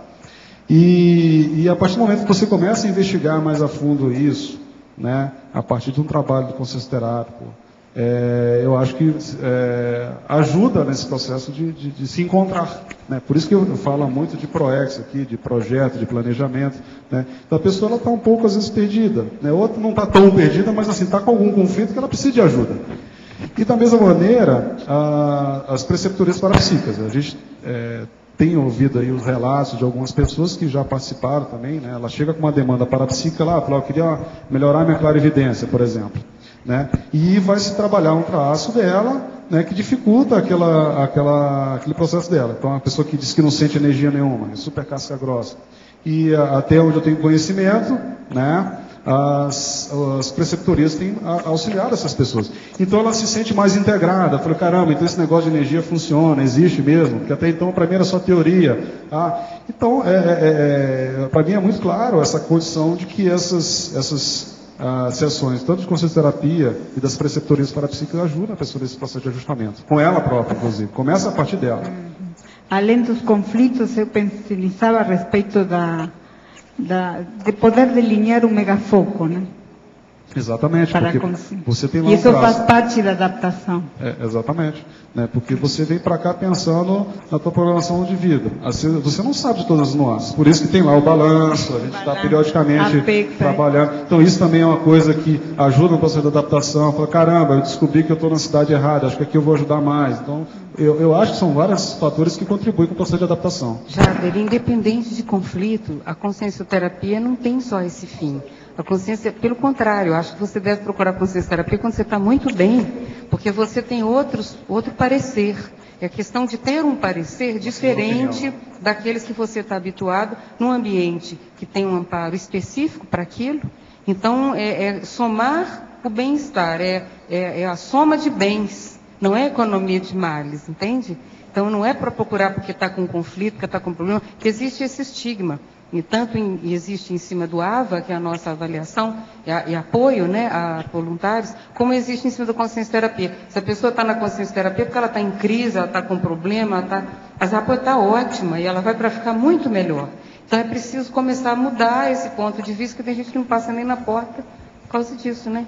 porque acha que tem um estigma relacionado à patologia, à enfermidade. Claro que também atende a essa condição, mas lá a consciencioterapia, ela trata de saúde, né? Quem trata de doença é a medicina. A consciencioterapia trata de saúde, é diferente. A partir daí ela pode começar a trabalhar, né? Melhor. Quando chega esse... E após a neossinapsologia, você coloca aqui as neossinapses desenvolvidas a partir dos acoplamentos com os amparadores de função. Tá. Isso aqui eu acho que é notório para quem está fazendo alguma atividade interassistencial, principalmente de docência, de voluntariado. Então você desenvolve neossinapses. Ontem estava se comentando sobre isso também. Então, quanto mais tempo você passa ali acoplado com um amparador, né, seja de função, enfim, o desenvolvimento sináptico ele se dá. Né? Então, a gente quer passar mais tempo com quem? Com o assediador ou com o amparador? Então, a gente busca tarefas interassistenciais, onde eu possa desenvolver, pensar diferente, acessar uma ideia inusitada. Por isso que eu falo dos extrapolacionismos parapsíquicos. Às vezes você tem um vislumbre, à medida que você vai tendo um trabalho ali assistencial interessante, às vezes você passa por um extrapolacionismo para que você veja assim, olha onde você pode chegar. Você já tem um potencial X tal. E aí, a partir do momento que você começa a investir mais num determinado trabalho, aquilo que deixa de ser extrapolacionismo passa a ser mais comum. Né? Então, tem gente que acaba desenvolvendo a facilidade de escrever, porque vem investindo maciçamente naquilo, sistematicamente. Então, tem gente que tem vários verbetes aí, tem gente que já fez vários cursos, tem gente que já escreveu um livro. Por quê? Porque em algum momento ela se dispôs a fazer um trabalho interassistencial mais sério. Né? Então, ela desenvolveu sinapse a respeito daquilo. Ela tem uma compreensão diferente daquela que ela tinha antes. Então, ela tem um vislumbre da própria realidade e das interações dela diferenciado. Aí, por que aconteceu? Aconteceu reciclagens íntimas, ela mudou a vida dela, mudou a maneira como ela via o entorno dela, e ela resolveu deixar isso por escrito. Então, a gente desenvolve sinapses a partir do momento que você começa a exercer uma atividade diferente. Assim como nós aprendemos a andar, a falar um novo idioma, a escrever. Eu não sei se foi claro. Obrigada. Professor Valdo, no dicionário, gostaria justamente, em relação com essa pergunta, o senhor fala do acoplamentário, a importância do acoplamentário na premissa autocompreensiologia, página 59. O que é que você quer? Qual é?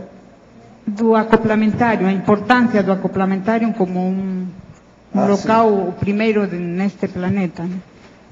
O acoplamentário é muito importante pelo processo de desenvolvimento parapsíquico da pessoa, devido ao problema de começar pela clarividência, entende? Lá foi feito para desenvolver isso aí. Então a pessoa começa a ver pequenas coisas, isso mexe no fronto chakra. Também. É a cooperação de tudo, né? O ambiente lá favorece esse desenvolvimento. Com o desenvolvimento natural, a pessoa caminha para outros fenômenos, outras situações, outras percepções. Aí se estabelece uma limpeza holopensênica, professor? Também, né? Melhorando a cabeça, tudo melhora. Né? Porque aqui, eu tentando relacionar onde diz as neossinapses desenvolvidas a partir dos acoplamentos com os amparadores de função. Então, mas aí é o acoplamento com os amparadores, é outra coisa, a pessoa já desenvolveu mais, a TENEPS permite isso. Isso, por exemplo. Tá bom. O acoplamentar normal é para a pessoa desenvolver os processos de fronto chakra, a partir da clarividência. Agora, o acoplamento da TENEPS é que é com o amparador. Essa é outra coisa, é outro tipo específico. Tá certo? Tá certo. Desculpa. Jader, agora há pouco você tinha falado que você quase uma época aí chegou a voltar, não queria ficar em Foz. Você podia dar uma complementada nisso? Bom, posso sim, não, sem problemas. É que eu vivi numa situação de pressão muito grande, né, com relação principalmente a questão laboral, né? Então, até então, como eu não tinha conseguido uma colocação profissional que me desse mais estabilidade, eu pensei realmente em ir para qualquer outro lugar onde eu pudesse encontrar isso mais facilmente. Então foi uma pressão que eu consegui segurar, né? Porque de repente em algum momento eu fiquei mais lúcido, porque acontece isso também, você está sob grande pressão, né? Por isso que eu citei no início a resiliência, né? Às vezes a gente não enxerga toda a realidade, a gente não percebe que tem que mudar certas posturas e abrir o leque de opções. Por exemplo, bom, eu estou focando só num negócio, que só quero trabalhar numa empresa lá de engenharia elétrica. Às vezes você tem que pensar em fazer outra coisa. Como eu fiz, foi trabalhar numa marmoraria, né? Foi fazer medição de granito, etc. Veja que é uma coisa totalmente... Oi? Carregado, literalmente. Isso afetou minha alergia um bocado, porque tinha um pó de mármore e tal, né? Quebrar pedra, carregar. Tive que atravessar a fronteira várias vezes ali para fazer medição lá no country. Quase assim, lá no country e tal. Mas veja, isso vai gerando uma pressão, porque existia algum traço de arrogância também em mim que me dificultava vislumbrar outras possibilidades e eu quase que realmente volto. Só que eu percebi, digamos, isso a tempo, mudei o meu foco, entendi mais o que seria mais sério, né, que é estar aqui, estar próximo de uma outra realidade. Na época não tinha uma duplista, e isso ajudou muito, né, por isso que eu ressalto aqui, inclusive na tabela, essa questão de você ter uma parceria. Às vezes você enfrentar determinadas condições sozinhos é bem complicado, né? E ao passo que você tem um suporte, um alicerce aí, seja em que condição, isso ajuda muito, né? Você fica, naquele momento que você está menos lúcido, aquela outra pessoa, né, ela te ajuda a enxergar a realidade, ela está junto ali com você para te dar um suporte, né? Isso favorece inclusive a atuação dos amparadores. E vem cá, cara, você está ficando doido? Peraí, você teve tanta sincronicidade para você chegar aqui e de repente você quer dar para trás, né? O que a gente pode fazer? E acontece que você muda novamente de decisão. Não, de fato, eu não seria a decisão mais adequada, não, pelo menos não para aquele momento, né? E estamos aí até hoje. E da inadaptação para adaptação, você teve que enfrentar vários obstáculos. O que você enfrentou mais, assim, em termos de obstáculos, de trafares, de tudo para conseguir se adaptar melhor a Cognópolis? Eu vejo assim que eu não me considero totalmente adaptado, né? Tanto que eu falo aí, tem a questão da adaptação definitiva, né? E a inicial, né? Eu vejo que as pessoas que já conseguiram ter uma base física, tem já um cronograma bem estabelecido, um planejamento mais regular de tudo que faz, eu vejo que essas pessoas, posso dizer que são adaptadas à realidade da Cognópolis, né? Eu, como não tenho base física, não tenho mais dupla, né, eu acho que ainda estou na condição de adaptação, estou no processo de adaptação, né? Jader, qual que foi o seu trafor, assim, mega trafor que você se considera que você tem, para você fazer essa mudança, vir para cá e enfrentar as suas coisas? Qual que é o mega trafor que você acha que você teria e você poderia passar para nós? Olha, teve um aspecto da persistência, não da teimosia, tá? Eu sempre fui um cara muito racional, eu pondero, me considero até estratégico antes de tomar uma decisão, né? Porque se fosse por injeção de ânimo da turma aqui, do pessoal que queria que eu viesse, acho que teria acontecido antes. Mas não, falei, bom, vamos calçar as coisas, tanto que foi muito sincrônico a algumas coisas que aconteceram, né?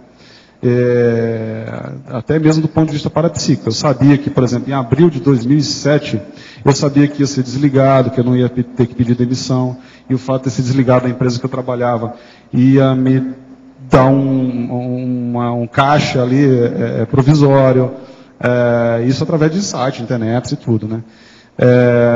Isso favoreceu que eu pudesse ajudar a minha duplista na época, no período que ela precisou fazer a cirurgia. Então foi muito positivo, né, o processo de mudança, mas porque houve um planejamento. Mas havia um processo da determinação. Eu vejo assim que o fato de querer vir para cá, o fato de eu ter conseguido um trabalho em Foz do Iguaçu, onde eu não me conformei com a falta de possibilidade, então eu falei, não quero saber, vai ser em Maringá, vai ser em Londrina, em Curitiba, em Cianorte, Medianeira, eu conheço tudo isso. Então eu fiz um movimento para estar próximo de Foz do Iguaçu. Então uma coisa que me ajudou muito, né, que é uma visão da engenharia, né, é uma analogia que eu faço na verdade, tá? É assim, que todo trabalho, toda energia depositada, ela gera trabalho. Então o trabalho ele gera movimento. Então isso é uma lei da física.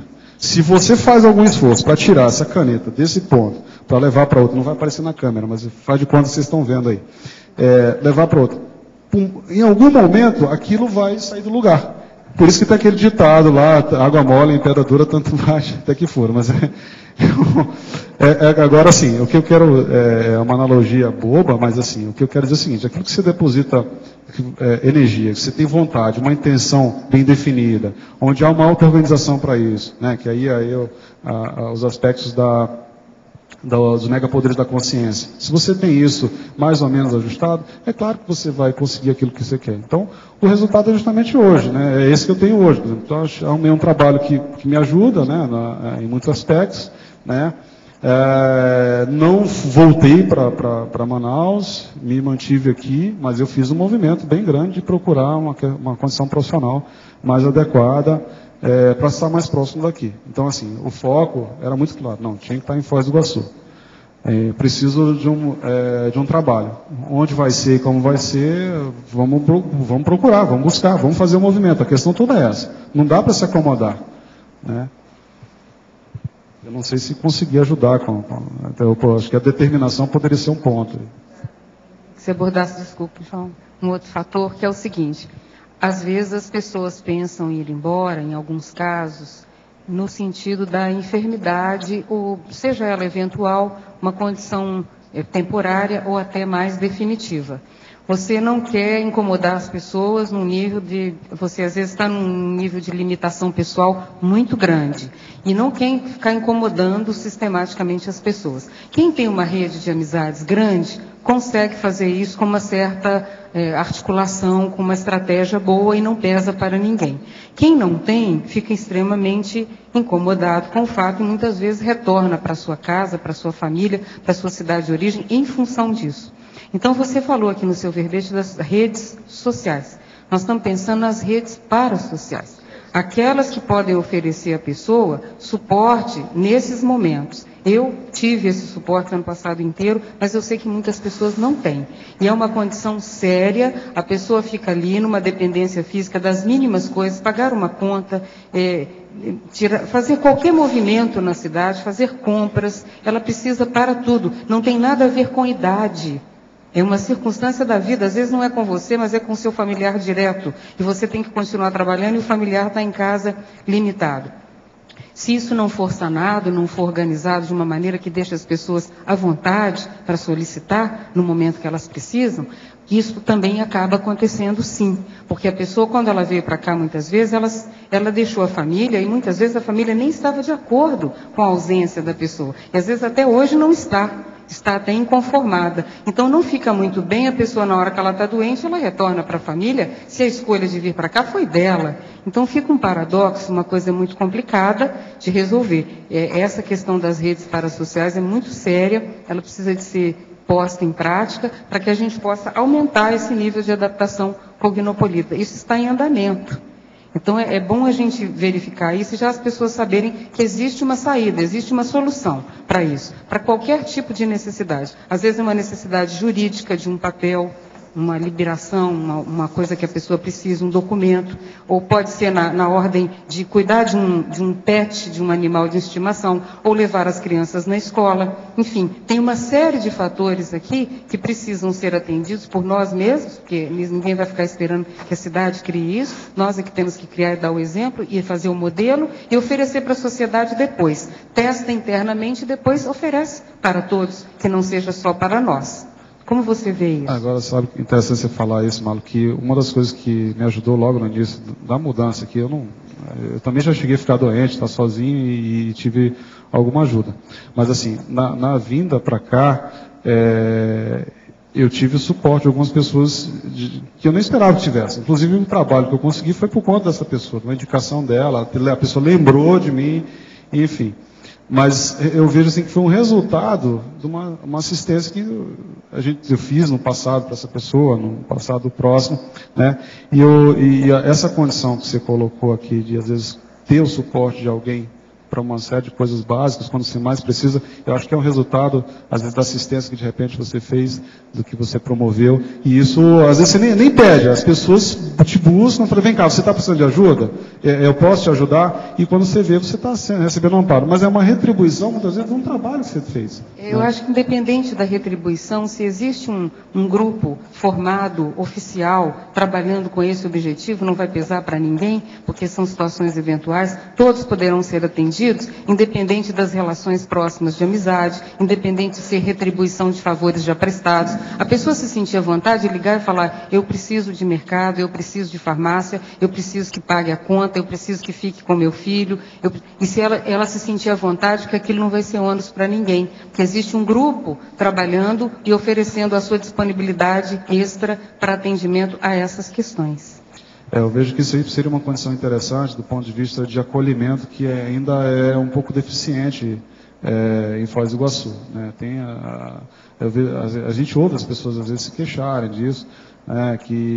Mas também tem a ver com a expectativa que se tem quando se vem, né? Acha que vai ser mega acolhido, e as pessoas às vezes têm aí as suas condições do dia a dia, que simplesmente ela não dão atenção para isso. A gente fala de assistência, fala de acolhimento, aí fica muito na teoria. Eu reforço isso aqui, porque eu trabalho num local público onde a gente encontra muita gente. E o que eu já dei de oi no vazio, entendeu? Oi, você dá um sorriso. Às vezes você não tem intimidade com a pessoa, mas você fica feliz de encontrar aquela pessoa que está ali, o fulano ali da tertúlia estava lá, e você cumprimenta. Aí você passa no shopping lá, e você deu no vazio.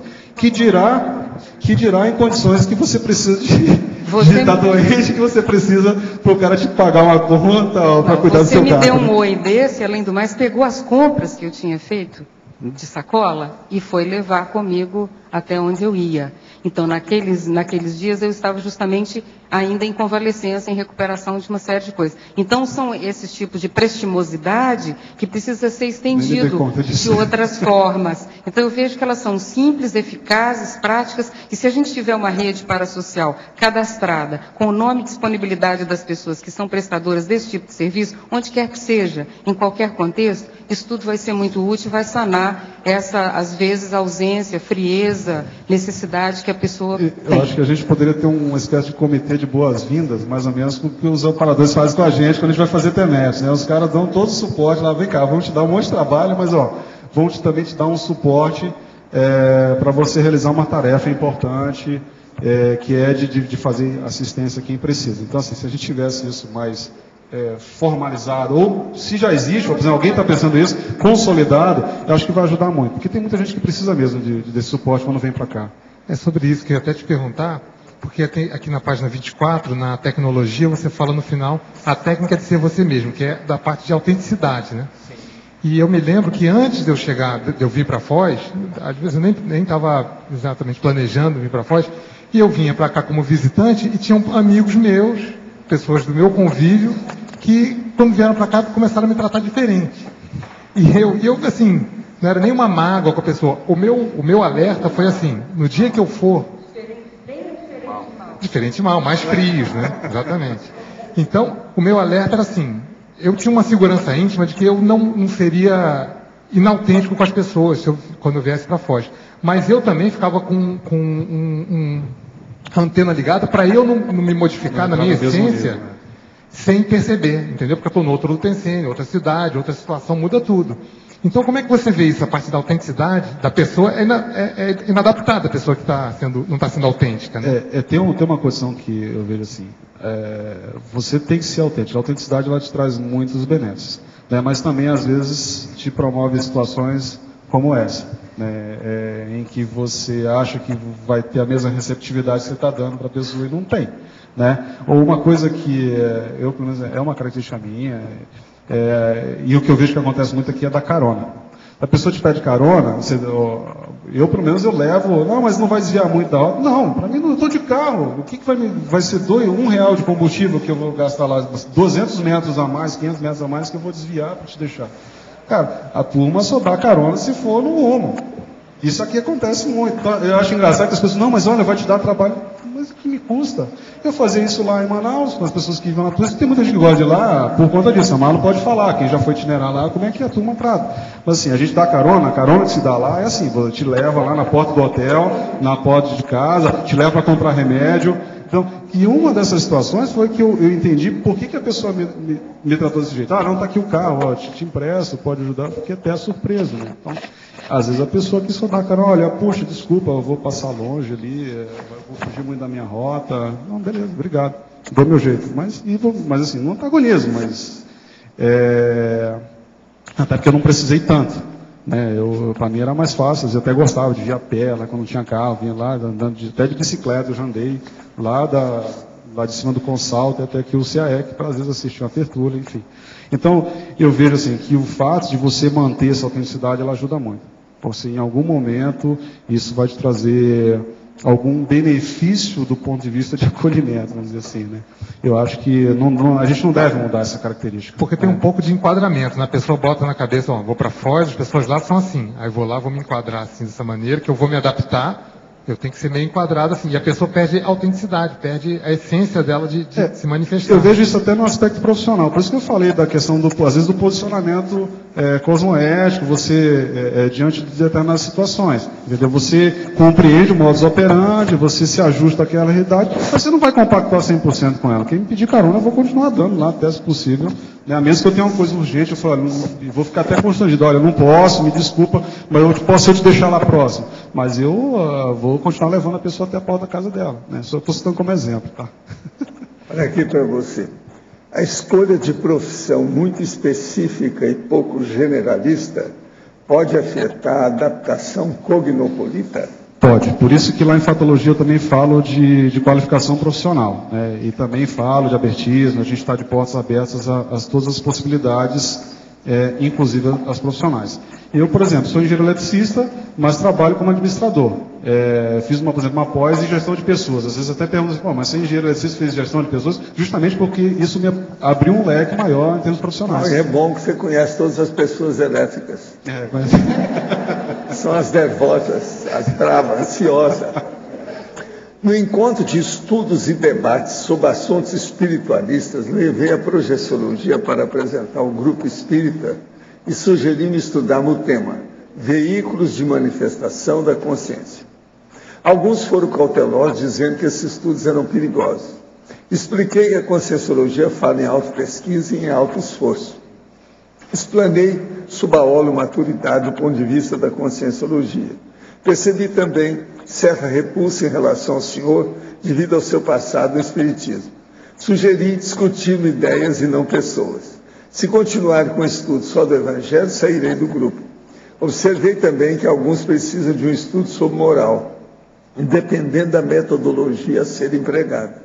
O senhor poderia me dar uma sugestão de como expor as ideias da Conscienciologia para esse grupo? Seria interessante usar um ponto de vista agnóstico? Olha, pode ser. Agora, ó, eu estive lá 28 anos e saí, tá? Esse é o meu exemplo. Eu desisti, é muito fanático. Veja bem, o Espiritismo era um movimento, atualmente é uma seita cristã que não se move.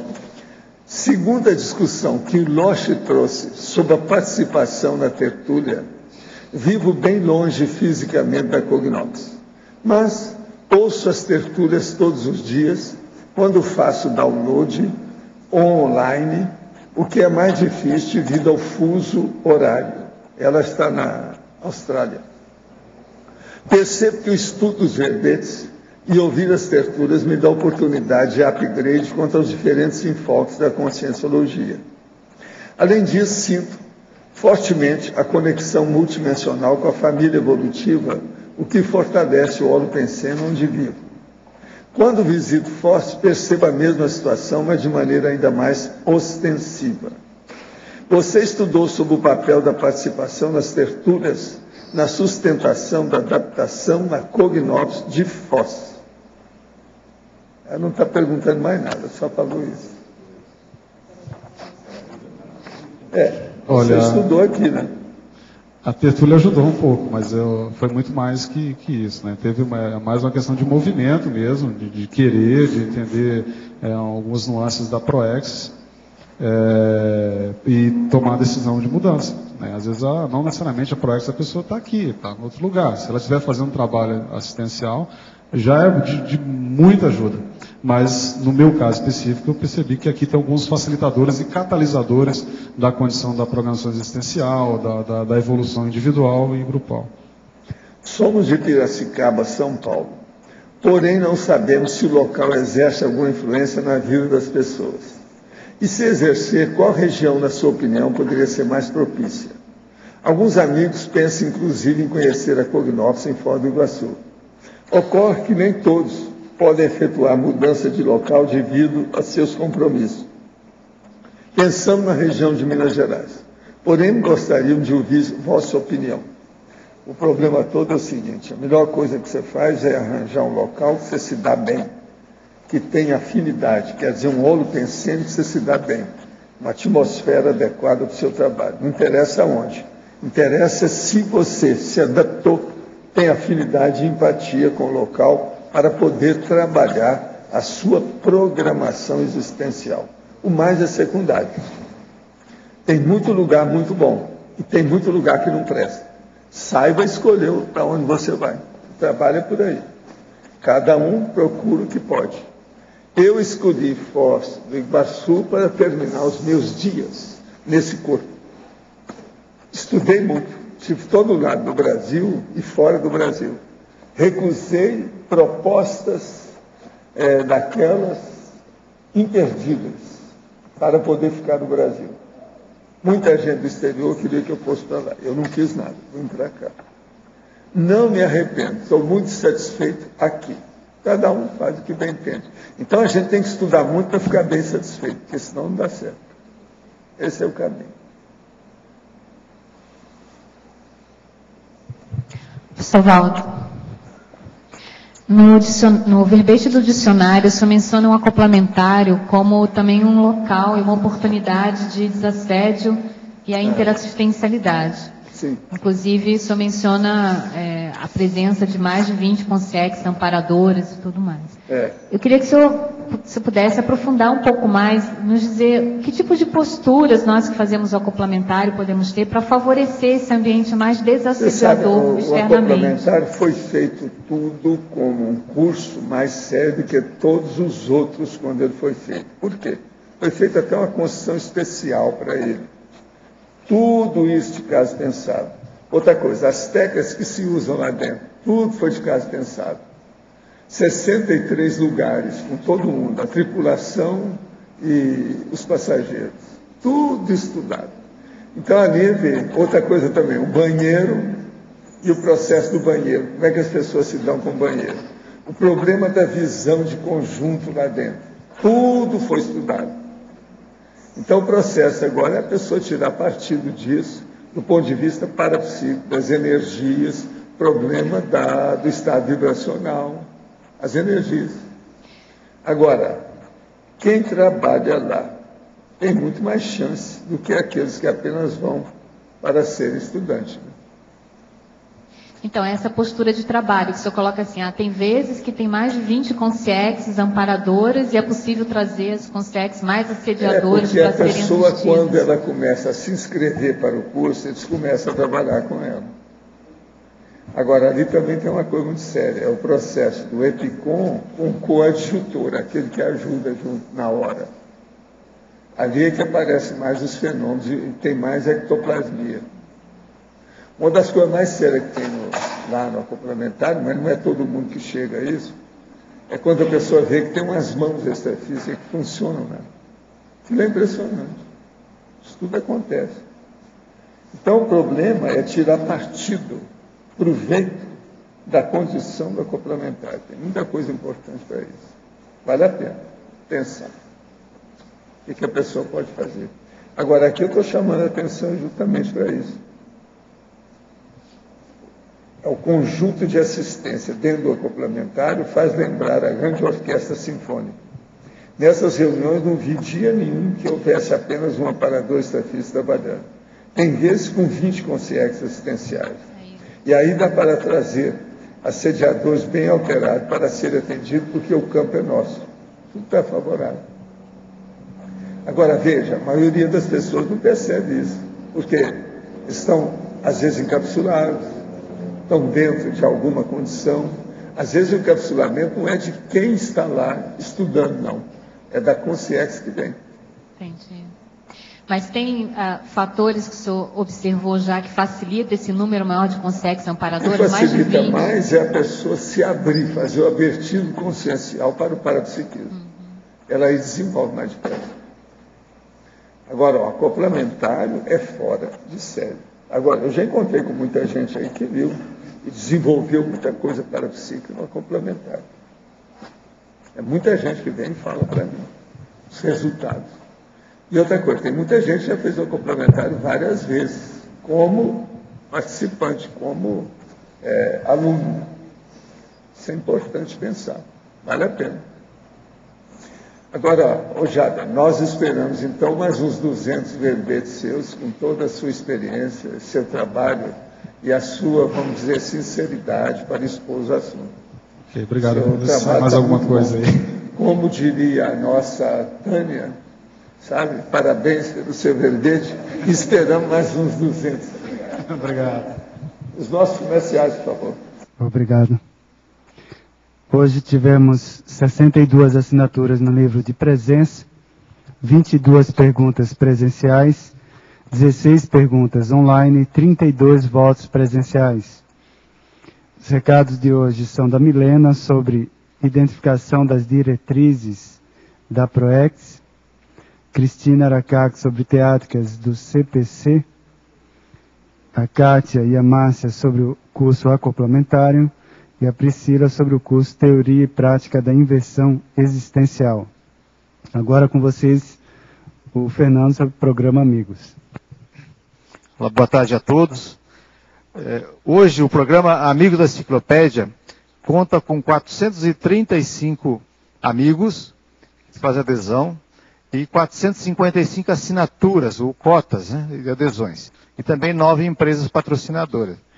E nós tivemos no final do ano, aí de novembro até fevereiro, um volume muito grande de assinaturas vencendo, mais de 170. E isso representa aí um grande volume de recurso financeiro que sustenta aí toda a estrutura da produção da Enciclopédia da Conscienciologia. E nós tivemos muitas perdas, porque muita gente não renovou, tem mais de 50 assinaturas que não renovaram nesses meses. E todo mês vence aí 30, 40, 50. Então é uma luta diária para manter o volume atual, a fidelidade dos atuais assinantes e também ter novas renovações para poder crescer o programa e atender as demandas futuras que nós temos aqui. Então, nosso apelo é para aquele amigo que a assinatura que venceu nos últimos meses, que está na sua prioridade renovar essa assinatura e que você tenha condições de renovar para fazer a renovação. Muitas pessoas esquecem, não colocam como prioridade, nós ficamos cobrando 1, 2, 3 vezes, fica fazendo um papel de chato, né, ligando e mandando e-mail, e a pessoa esquece de renovar. Mas aqui mesmo, a pessoa passa aqui na recepção do SEEC e não renova por esquecimento. Passa mesmo, muitas vezes. E isso causa o quê? Grandes perdas, né? Nós perdemos recursos que dão a sustentação financeira para manter toda a estrutura aqui do tertuliário, a transmissão das tertúlias, do holociclo, da holoteca, isso faz falta. Então a gente pede novamente um apelo a vocês todos que podem renovar a assinatura, e aqueles que também que podem fazer adesão, independente de onde que você esteja, em qualquer país, em qualquer estado, fica muito fácil fazer.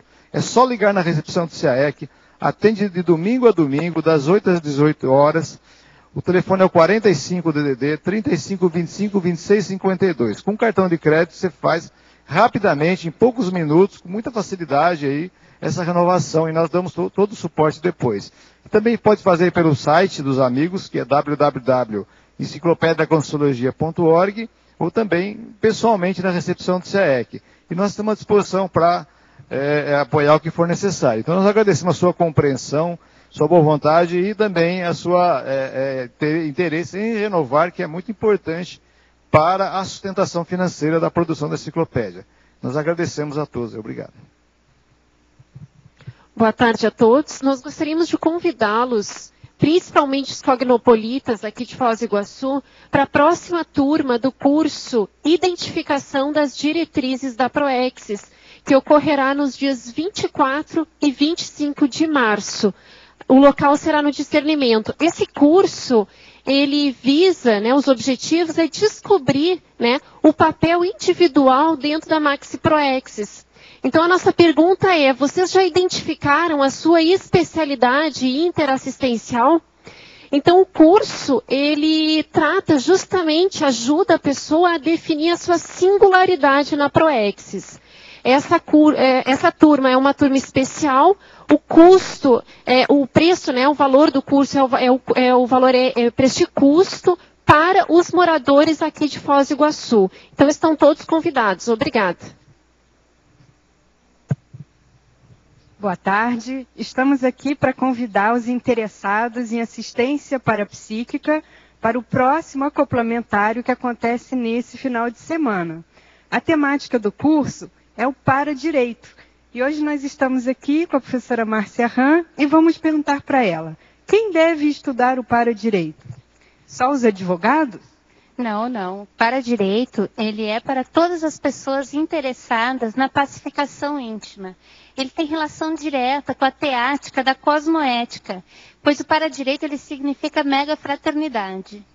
Bem, então todos aqueles interessados na mega fraternidade, na autopacificação íntima, fica aí o convite. Vocês podem ter mais informações na recepção do CAEC. Muito obrigada. Boa tarde a todos. O meu convite vai para aqueles que têm interesse na superação das suas autocorrupções, na identificação dos seus gargalos evolutivos e na elaboração e implantação no cotidiano de um instrumento que vai justamente facilitar uma visão mais realista, mais próxima de si mesmo, para que a gente possa alcançar de uma maneira mais otimizada as metas da nossa programação existencial. Esse instrumento é o Código Pessoal de Cosmoética. Então, para aqueles que ainda têm dificuldade na elaboração do código, aqueles até que já fizeram o seu código, mas pensam em que há oportunidade de aperfeiçoá-lo, não só sob o ponto de vista da escrita, mas também, principalmente, sob o ponto de vista da implantação e da manutenção das cláusulas desse código no seu cotidiano, a gente convida a participar do curso Teáticas do Código Pessoal de Cosmoética. É um curso que vai acontecer em 2 módulos, aqui em Foz do Iguaçu. O primeiro módulo ocorre nos dias 23 a 25 de março e o segundo nos dias 25 a 27 de maio. Os professores vão estar disponibilizando as suas experiências pessoais, o próprio código, né, dos seus códigos pessoais, ajudando aos participantes ao entendimento de uma maneira mais técnica e também mais facilitada de como poder alavancar a nossa autocosmeticidade para qualificar a interassistência rumo ao complexo. Ficam todos vocês convidados, mais informações no CAEC.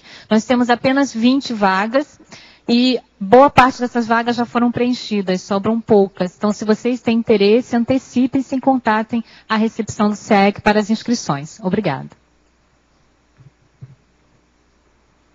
Boa tarde a todos. Eu estou aqui para convidá-los para participar do primeiro curso que ocorrerá no campus de Inversologia. É o curso Teoria e Prática da Inversão Existencial, um curso introdutório da Sinvexis. Então, todos que tiverem interesse em conhecer um pouco mais sobre a técnica da inversão existencial, ou mesmo atualizar os conteúdos, né, com os debates atuais em torno do tema, e falar um pouco também da Invexis na prática, né, quais são as metas, os desafios. Então, o curso ocorrerá os dias 7 e 8 de abril, no mês que vem, no campus de Invexologia, e os recursos serão direcionados para a sede intrafísica da Sinvexis. Mais informações podem ser encontradas através do e-mail cursos@sinvexis.org ou do telefone 45 91 34 8386 ou mesmo no site da instituição www.asinvexis.org. Obrigada. Boa tarde a todos. A ACIP, Associação Internacional de Parapsiquismo Interassistencial, já possui um e-mail para pedidos de TENEPS. Então, todas aquelas pessoas que necessitarem fazer algum pedido de TENEPS, encaminhar para teneps@acip.com. Lembrando que o ACIP é com 2 S. Então, o e-mail é teneps@acip.com. Obrigado. E o verbete eleito para amanhã é o cotejo Dogmatismo, Antidogmatismo. A especialidade experimentologia, o autor, o professor Arlindo Alcadipani. Obrigado pela sua presença e até amanhã.